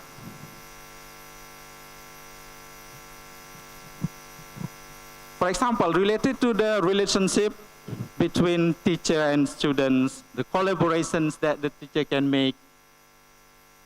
So we can make use of these conditions by changing the contents. If we teach religion, for example, because in the use of technology applications, we've got text, we've got image, we've got video, we've got many other things, and then we can change the text, for example, with the materials that we are teaching. If it is related to Islamic values, Islamic education, then we can change the text. And then we can find an appropriate video. For example, if the topic is about Hajj, and it's very easy then to download video related to the Hajj, telling our students about the conditions in Mecca. As Prof. Nasir said, he hasn't been there, but he could imagine the life in Mecca from using the video. That's the things that we can use as teachers. But I tried to look at some curriculum, syllabus in let's say Universitas Negeri Malang, Universitas Negeri Jogja, and compare that with what we have here in UIN Mataram related to subjects for pendidikan agama Islam. And I found out that only UIN Jogja prepare the students with this kind of knowledge for the teachers. For example, in UIN Jogja, there are 4 courses related to the use of technology: literacy, information, digital, 4 credits, and then big data literacy, 4 credit. 2 courses are given related to the digital age. It means that they prepare the students with this knowledge. And then for UIN Malang, there is 1 subject, communication and visual designs of PAE. It's 2 credits. And I checked what we have here in UIN Mataram. We've got theory dan aplikasi ICT, only 1 credit. This means that we need more. We need to prepare our students that will become teachers later in Islamic education to prepare themselves with the knowledge related to the use of technology in teaching and learning. So, hopefully then, with these informations, I believe this is not enough, but with let's try to see this just as the beginning, yeah, of the informations. And I hope that later we can use these informations to design a more adapted curriculum, which also provide subjects for the students, which allow them to prepare themselves with digital era, digital technology. I think that's all, Prof. Nasir. Thank you very much. Assalamualaikum warahmatullahi wabarakatuh. Well, very nice presentation about the challenge in teaching in the digital age. The idea that Dr. Mohsin gave us is that we need to upgrade our curriculum by including material or subject related to digital age, for example, the big data, and also how to use technology wisely. Because as my own experience as digitalized lecturer, you are also digitalized lecturer, we don't have very specific, knowledge how to introduce technology wisely to students so they can use it better, they can access it to the information or material of teaching. We just use it as usual as they use for their daily life. But the idea that Dr. Mohsin gave us really interesting, how we update the information and material for teaching in the digital age. Now we would like to come to Dr. Siti Sarah Wahidah, who will be presenting about the gender and women of minority in the digital age. Please come, Mr. Sarah.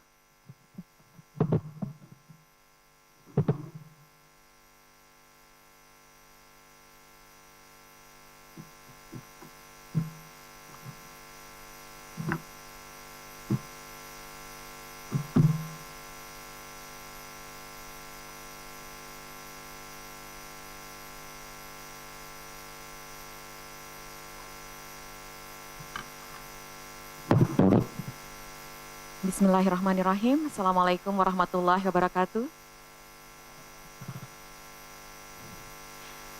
Thank you. I'm very honored and happy to be here. Thank you for Mas Nasir and Pak Rektor to invite us. This is my first time in Lombok, even though this is not my first time in Indonesia, because I was born and raised here. But actually, in the last 12 years, I've been living outside Indonesia. And during COVID, I think I also only enjoy Indonesia from digital space because I didn't come home for more than 3 years. So yeah, so I know exactly what it means by longing and being in distance. So in these occasions, I will present on gender aspect and also minority aspect of Islamic expressions in digital media. I will focus on Indonesian CE woman digital dakwah, and I will focus on how they express their piety and also dispelling stereotypes. This is actually part of my new research, my new ongoing research, authority formations and transnational network among Indonesian CE community. I've been researching on CE community in Indonesia and in Southeast Asia for more than 7 years now. in my current book that I'm actually editing the manuscript, and it's based on my dissertations, I focus more on identity and history and cultural negotiations. But here I'm focusing on the new authority and also transnational network. As you may know, in the last decades in Indonesia, there is so many more and increasing discriminations to the CE communities.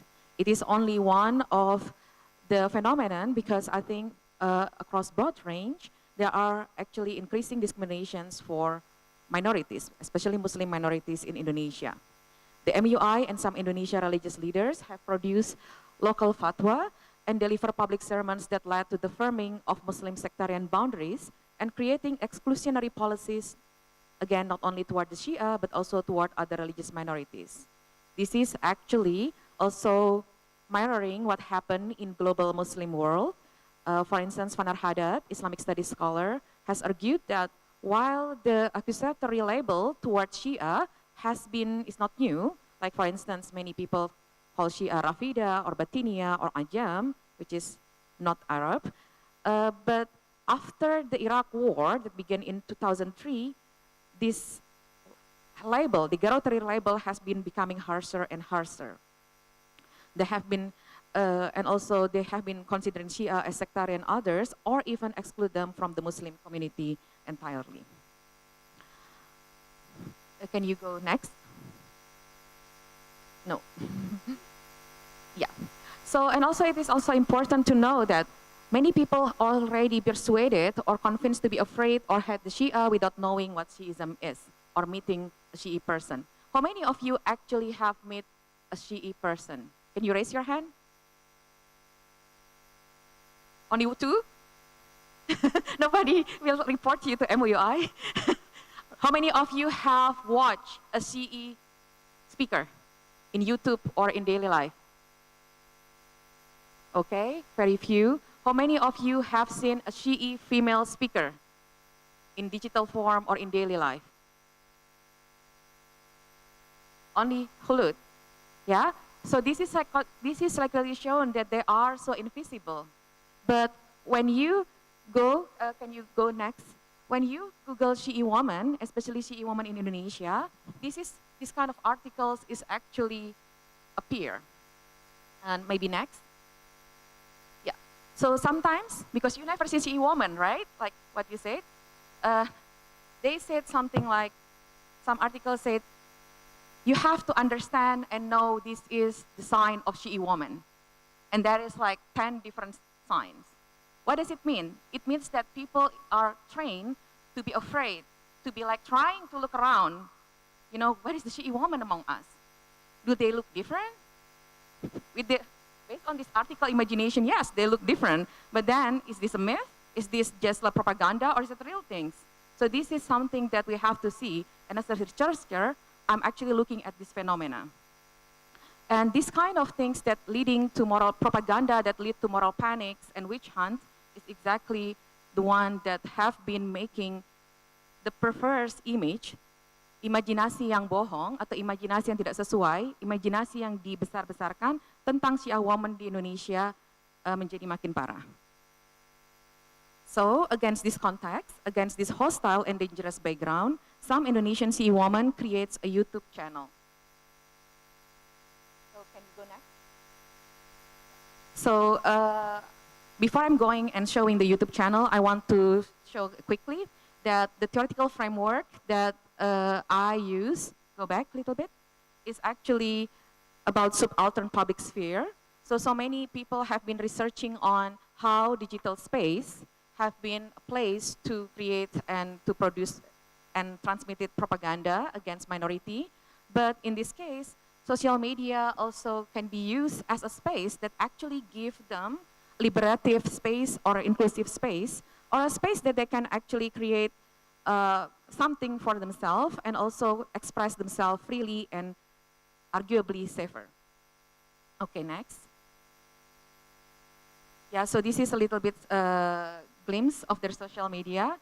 This is quite new. It is a YouTube channel that they built in April 2021, and it is a response for COVID, for a pandemic, because they couldn't meet regularly, and but then it becoming more and more popular because it also allowed them to connect among themselves across the cities and even across countries.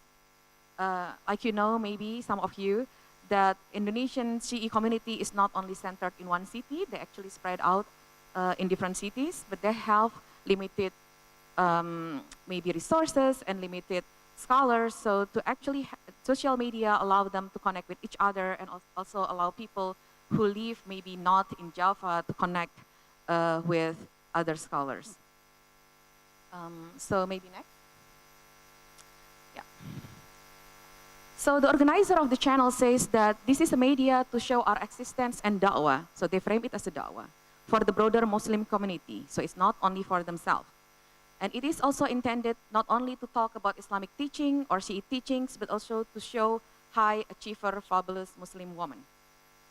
So they are very, very conscious that their representative as Muslim woman, or even Muslim women in general, not only Shiite women, are very, very limited and underrepresented in social media, either globally or nationally.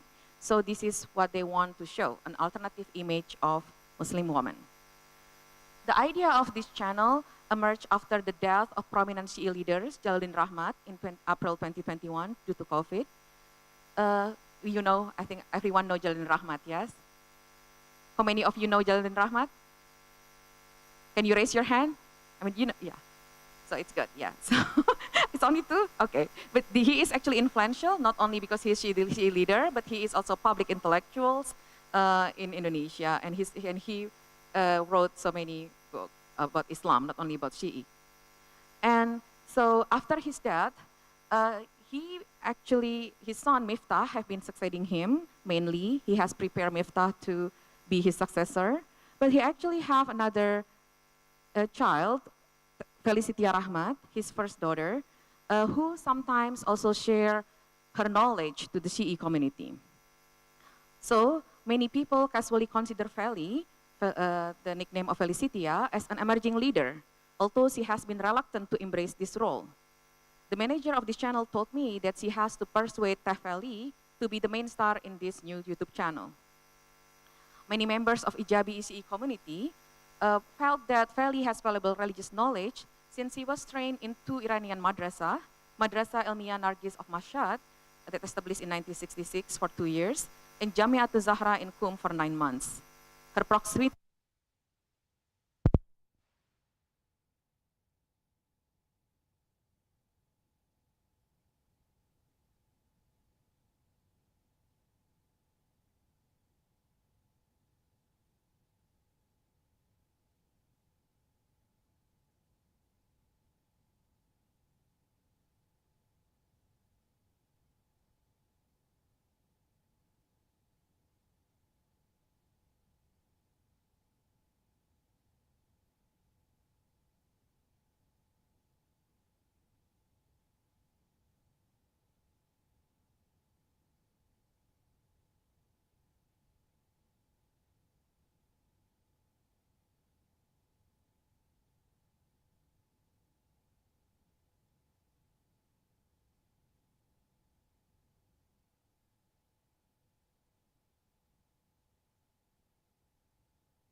Needed.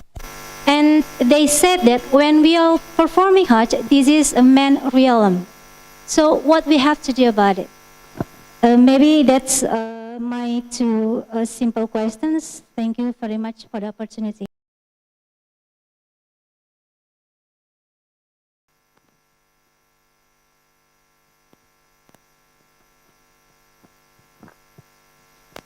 Okay, thanks very much to the moderator who gave me time. The first, I think I want to ask some question to our speaker here, maybe 2 or 3 questions. The first, to the Professor Halaj Ajarma, is from University of Edinburgh.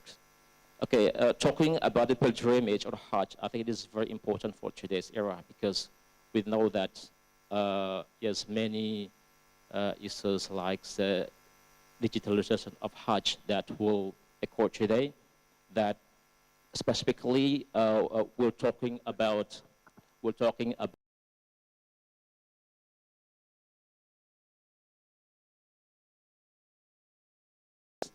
that they want to go to Mecca, but I think because of waiting list so longer, that makes some of the issues that will be digitalized Hajj by Meta application. So what do you think about Meta application that will be, or maybe will be applicable in our country or maybe in the world? This has become a biggest issues and debating, as I think, from some experts in the world. Okay, and the second question to my seniors, Mr. Dr. Muksinin. Okay, I start my question to you by one hadith. That's "Allimu awladakum fa'innahu ya'ti zamanin ghar zamanikum."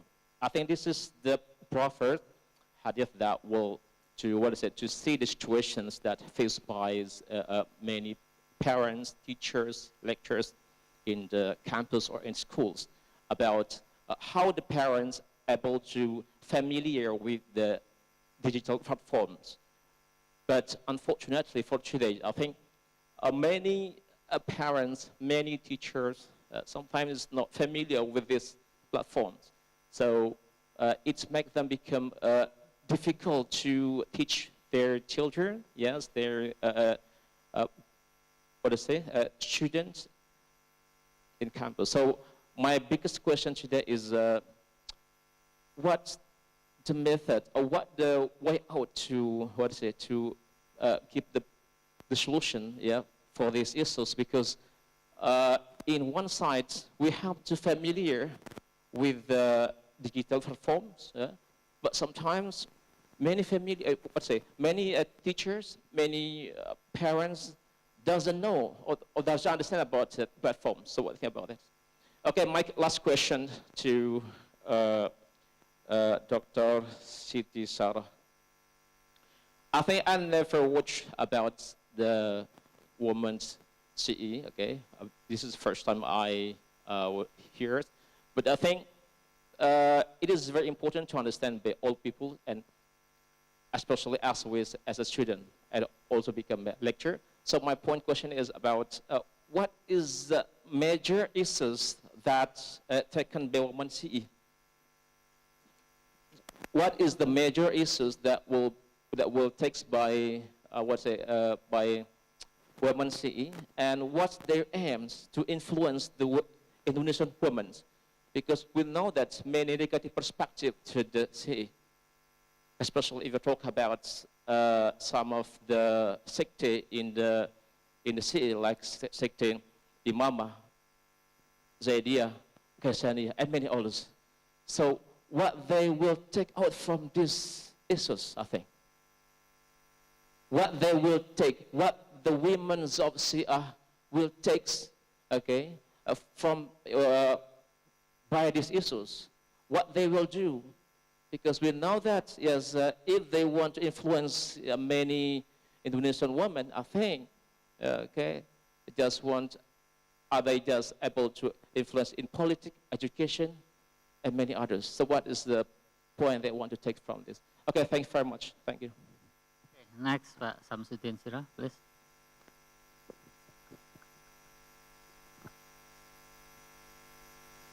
Thank you.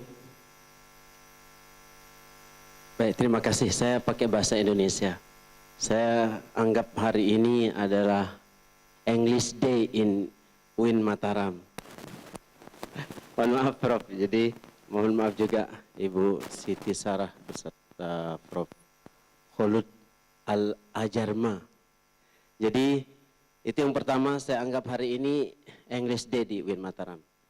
Kedua, kaitannya dengan new ulama tadi yang disampaikan oleh Prof. Nur Haidi, kaitannya dengan kurikulum pendidikan Islam hari ini yang disampaikan oleh Bapak Dr.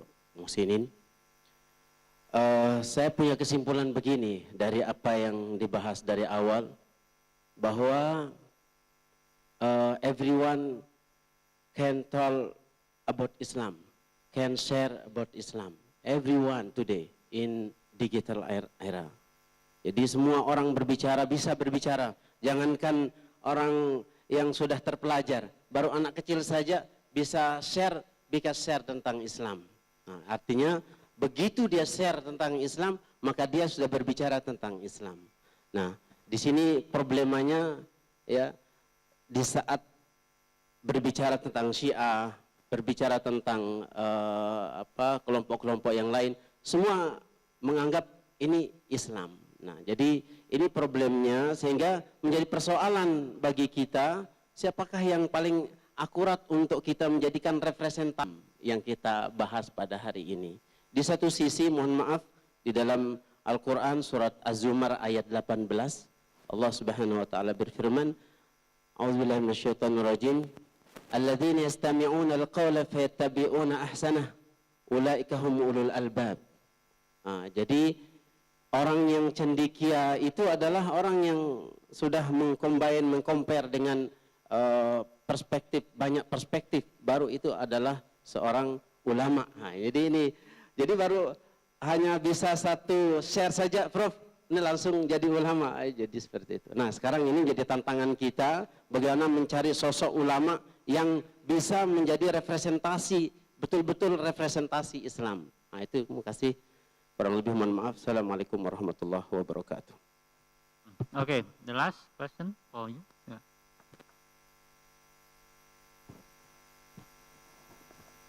Okay, well, Bismillahirrahmanirrahim. Assalamualaikum warahmatullahi wabarakatuh. My name is Muhammad Khairul Hatani. I come from Central Lombok, and I'm Islamic Communication Department. I'm come from students, so of course there is viral theme for today. Of course, there are many issues that we can read in media social.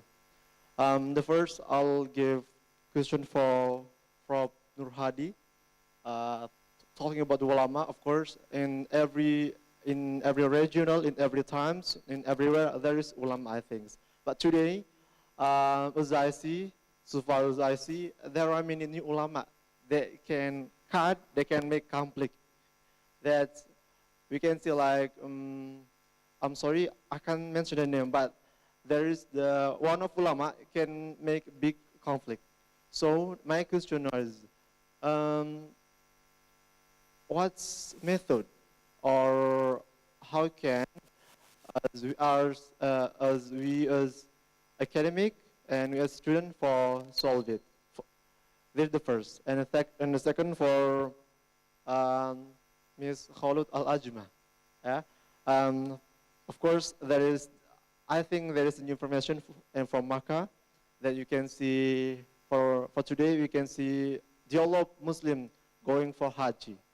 Of course, so where you can get of the data and from who you can get it. And the last, for Dr. Musinin, you can see for today, there are many issues and there are many viral activities of students. The first is that no student can understand of your methods, and then in one class, I think there is 1 or 2% that he can get materials, and you have mentioned it. The first problem is there is a student play a game in class. There is student make small discuss in class. So my question is, so how to solving it as you are to be a lecturer? That's all from me. I'm sorry. Assalamualaikum warahmatullahi wabarakatuh. Waalaikumsalam warahmatullahi. Thank you for all of your question, and every speaker has a question, and now we listen to their answer and respond. First, I would like to invite Profesor Nur Haiti to answer the question. Ya, makasih Mas Nasir. Saya jawab bahasa Indonesia ya.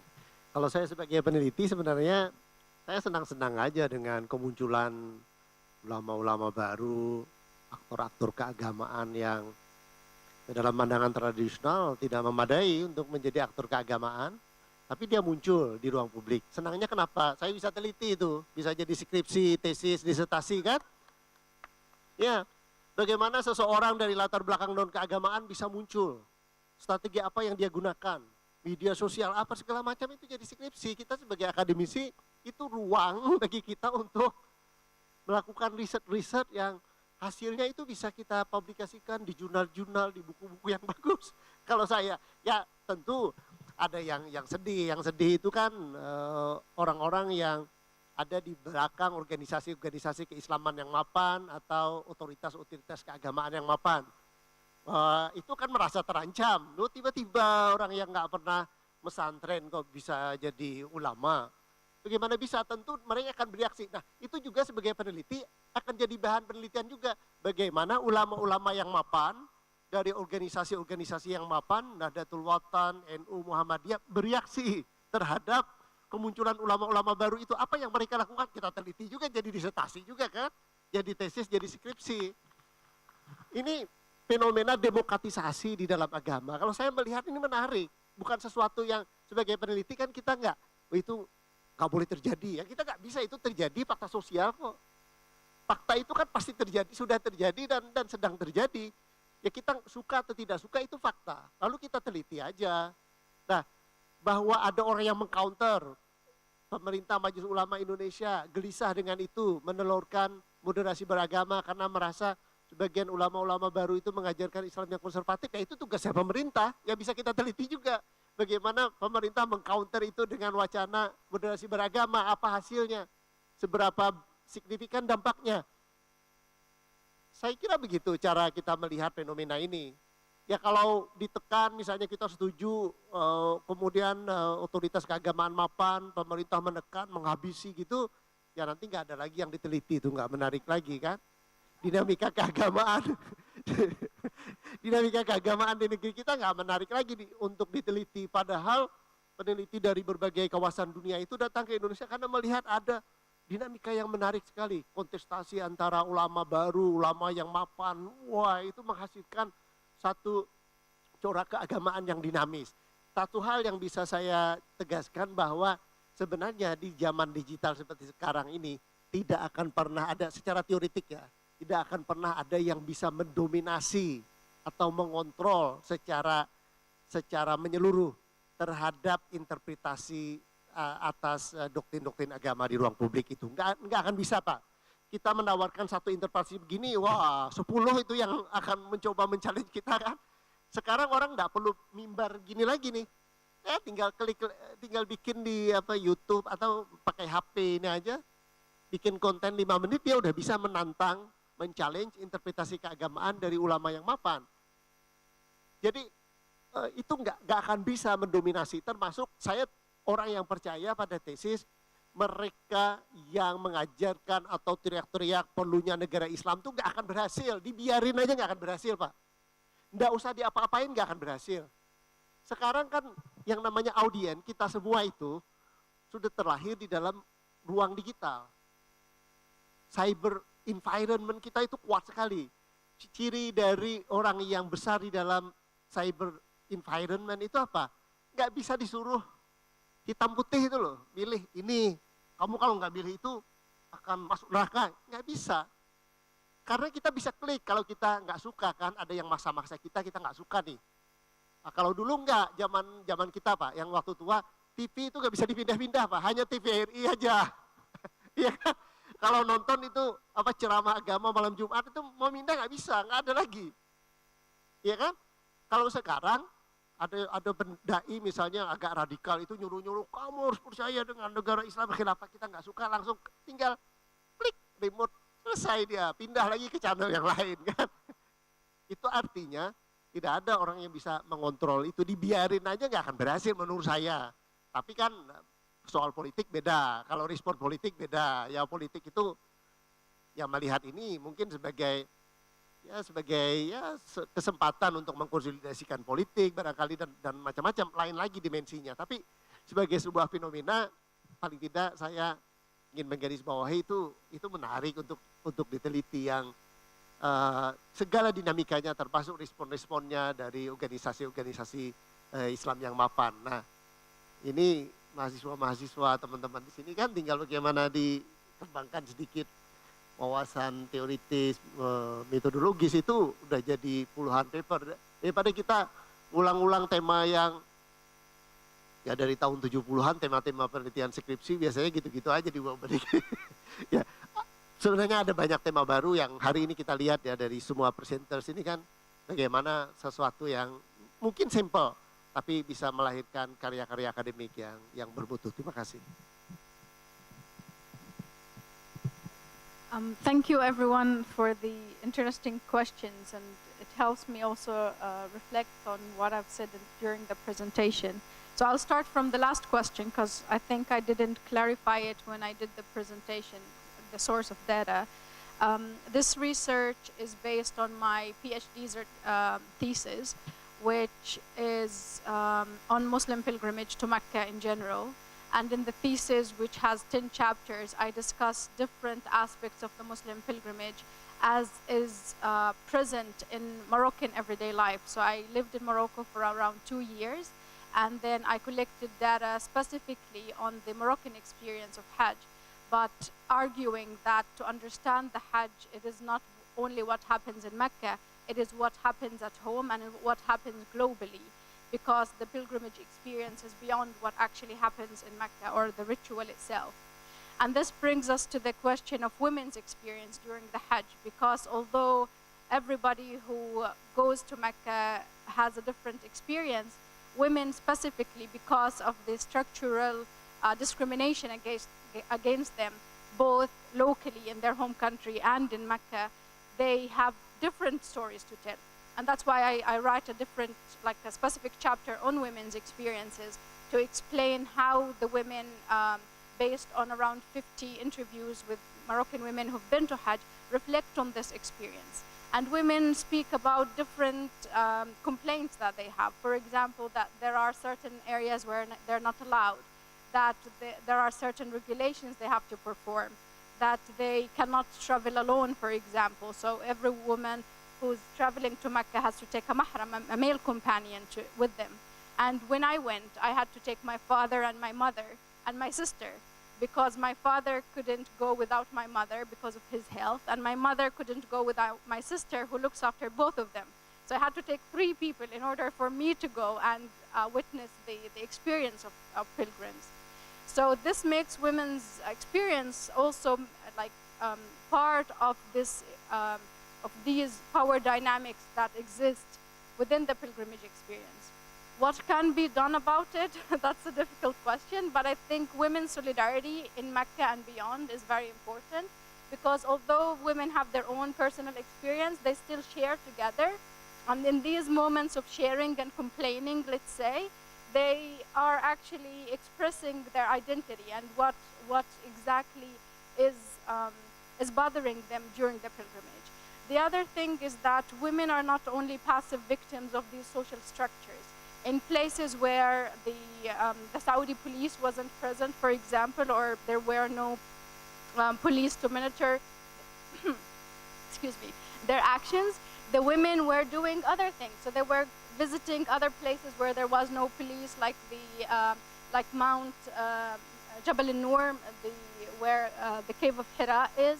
They were visiting other places. They were praying in other spots. They were writing their names in places where the female police couldn't catch them, and so on.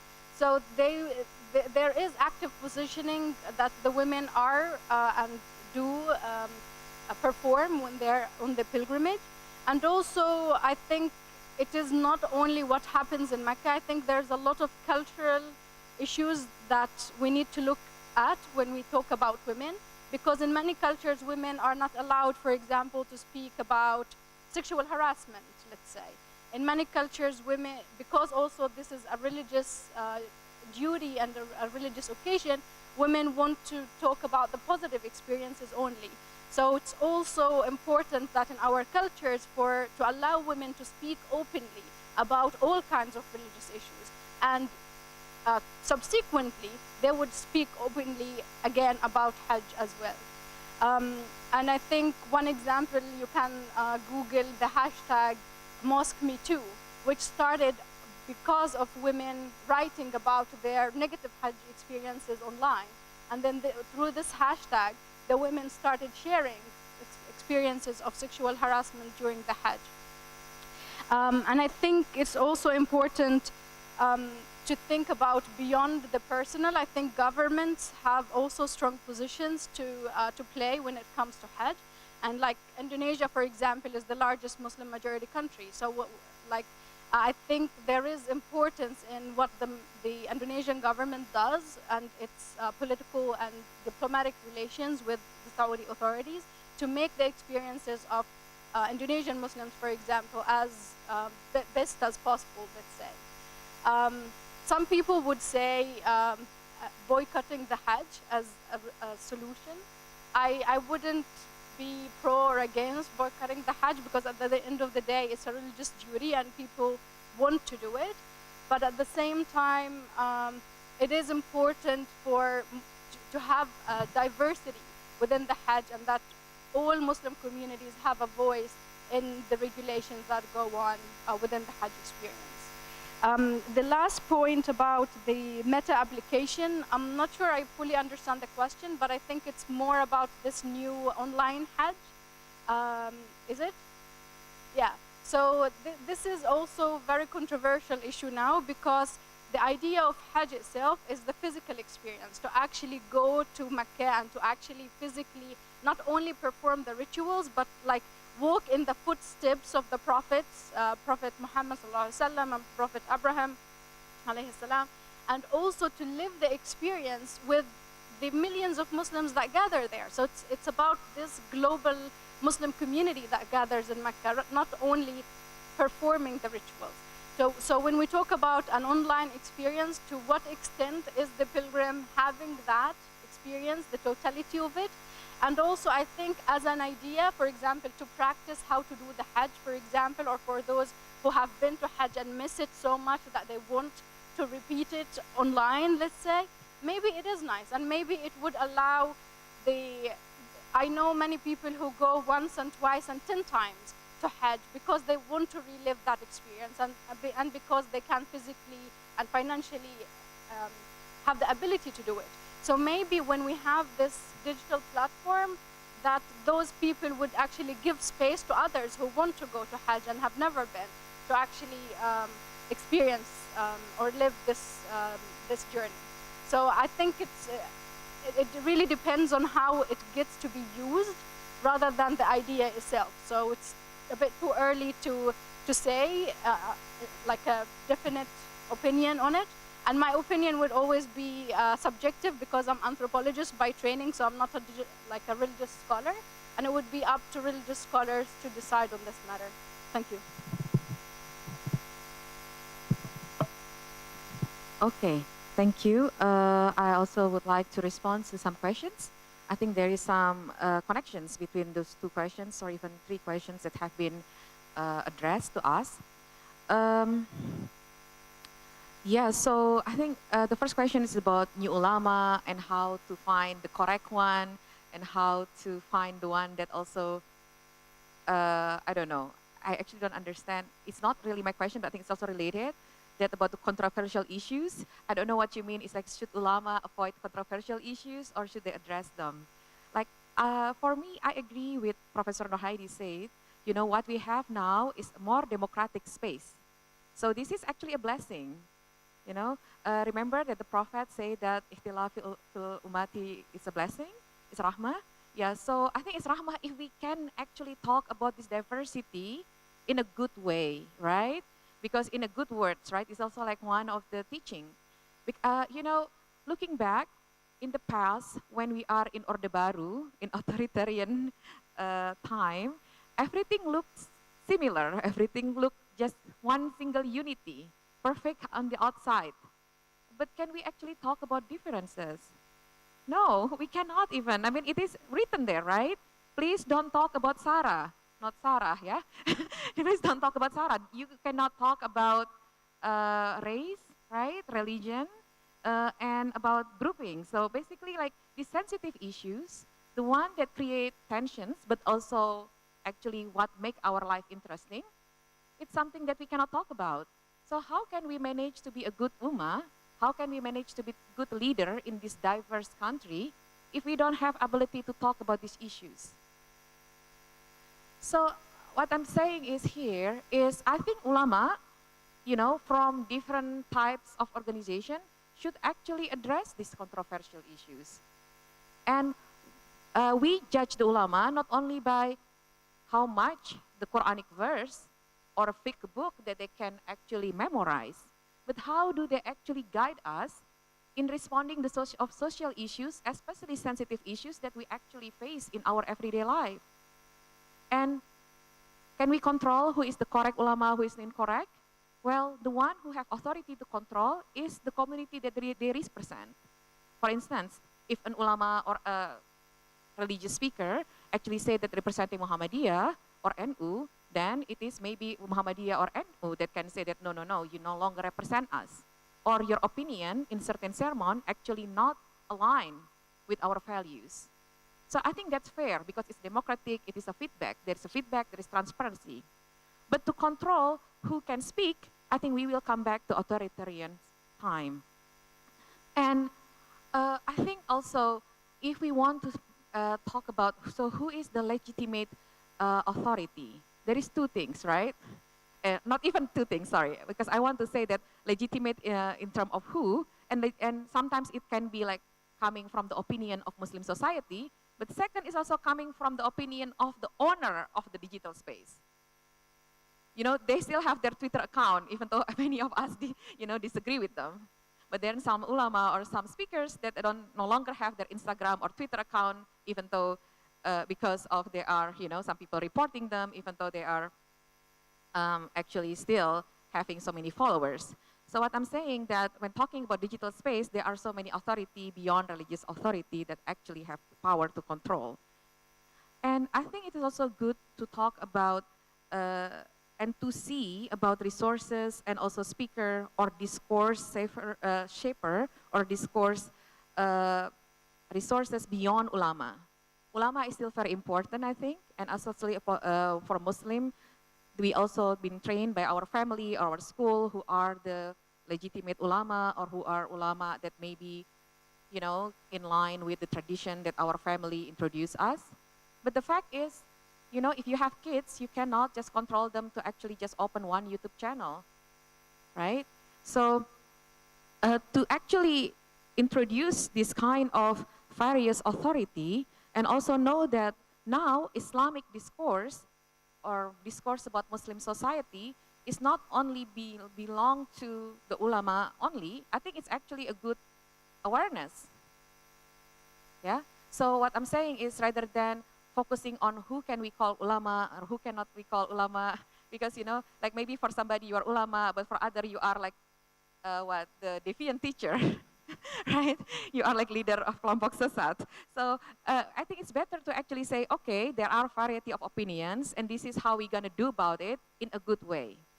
And for the government or other, how do you call it, controller of the space, I think usually what they are trying to make sure is that the speech actually is not a hate speech.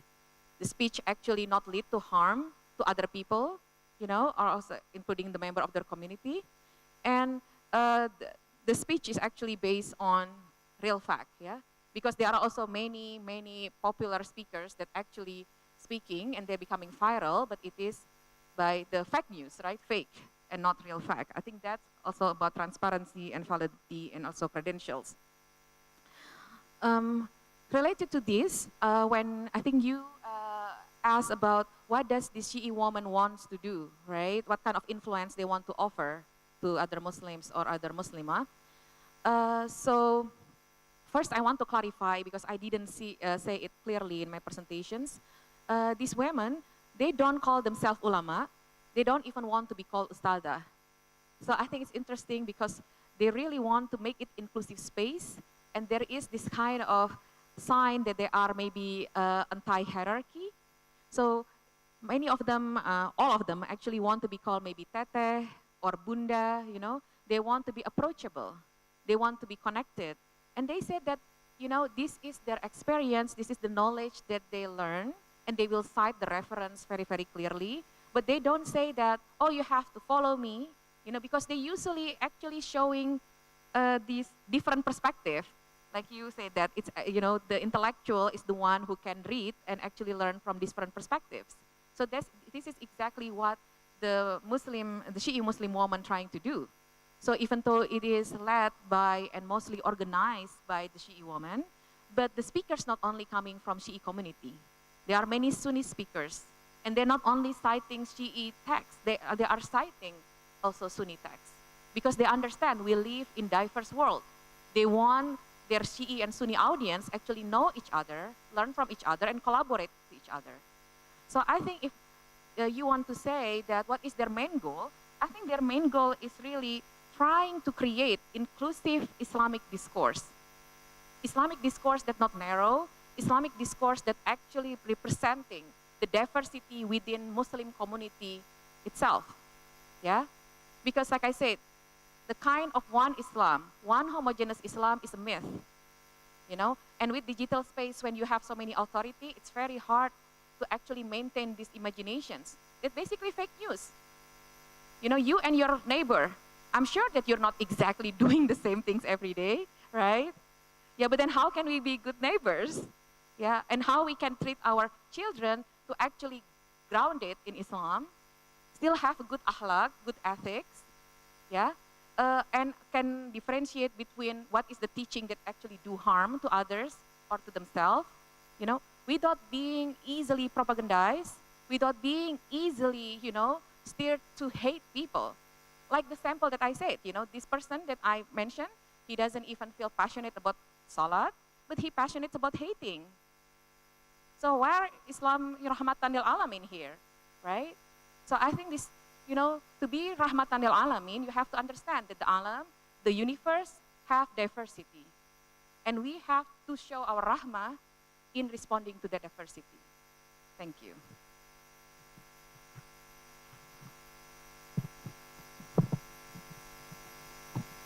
Yeah, I think I'll be the last to respond to the question. I've got two questions, but I think I will use one arrow to hit the two target here, because it's almost the same. One question is focused on the teacher, parents, and the other focus on the students, okay, problem with the students.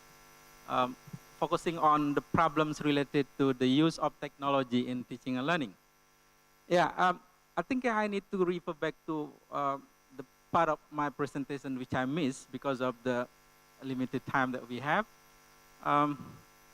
It's the the difference the difference of people based on their times of birth.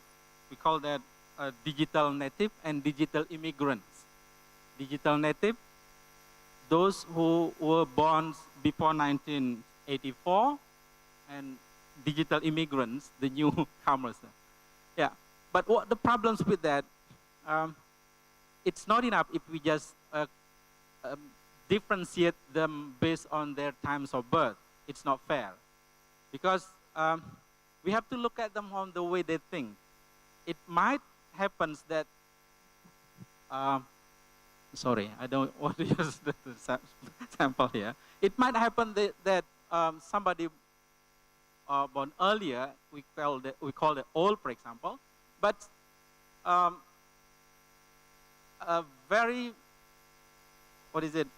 They use technology a lot, and it might happen that newborn generation, like 2000s, for example, but they are not using the technology a lot. So the problem with the use of technology here, not related to the times when they were born, but how they react to that. Because we've got three categories of people related to the technology, whether they will be avoiders, they avoid the use of technology because of certain reasons, and that can happen for both, for the digital native or for the digital immigrants. If that happens, then the parents, the students will have the same problems because they avoid the use of technology for different reasons, of course. And then some are reluctant. Most of us are reluctant to something new. Okay? That can also be a problem because we use the technology just the way based on our need. Apart from that, we don't use that. Reluctant. And this also can refer for both the digital native as well as the digital immigrants. And the last one is the enthusiastic users. If the parents, the teachers are enthusiastic users of technology, they will learn.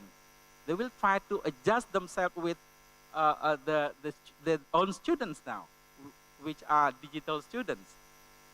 And that can also happen with the students. Most of them are digital students. And I'm sorry to hear that if some students are not digital students now, because it's their era, their age, their times, and they live every day according to the use of technology. It'll be very, very sorry if they don't cope with this development. Well, I think that's all. Thank you very much.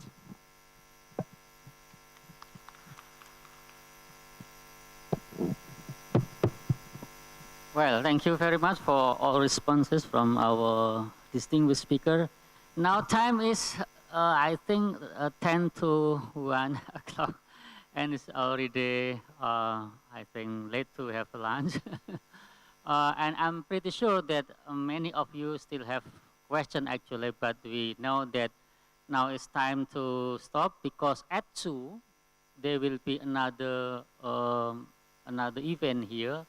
That is the socialization of scholarship in the Universitas Islam Internasional Indonesia. Jadi jam 2 nanti akan ada sosialisasi beasiswa S2 dan S3 ke Universitas Islam Internasional Indonesia di tempat sini. Silakan hadir kembali. Dan kami dan beberapa orang akan ada kegiatan yang lain di pasca sarjana. Okay, well, thank you very much. Let's give applause again to our speaker today. And I'm as a moderator, I apologize if I do not satisfy in my performance. Perhaps we will need take a picture because we are in digital live, so we can take a picture together and then we can share in your media social and so on and so forth. Thank you very much. Assalamualaikum warahmatullahi wabarakatuh.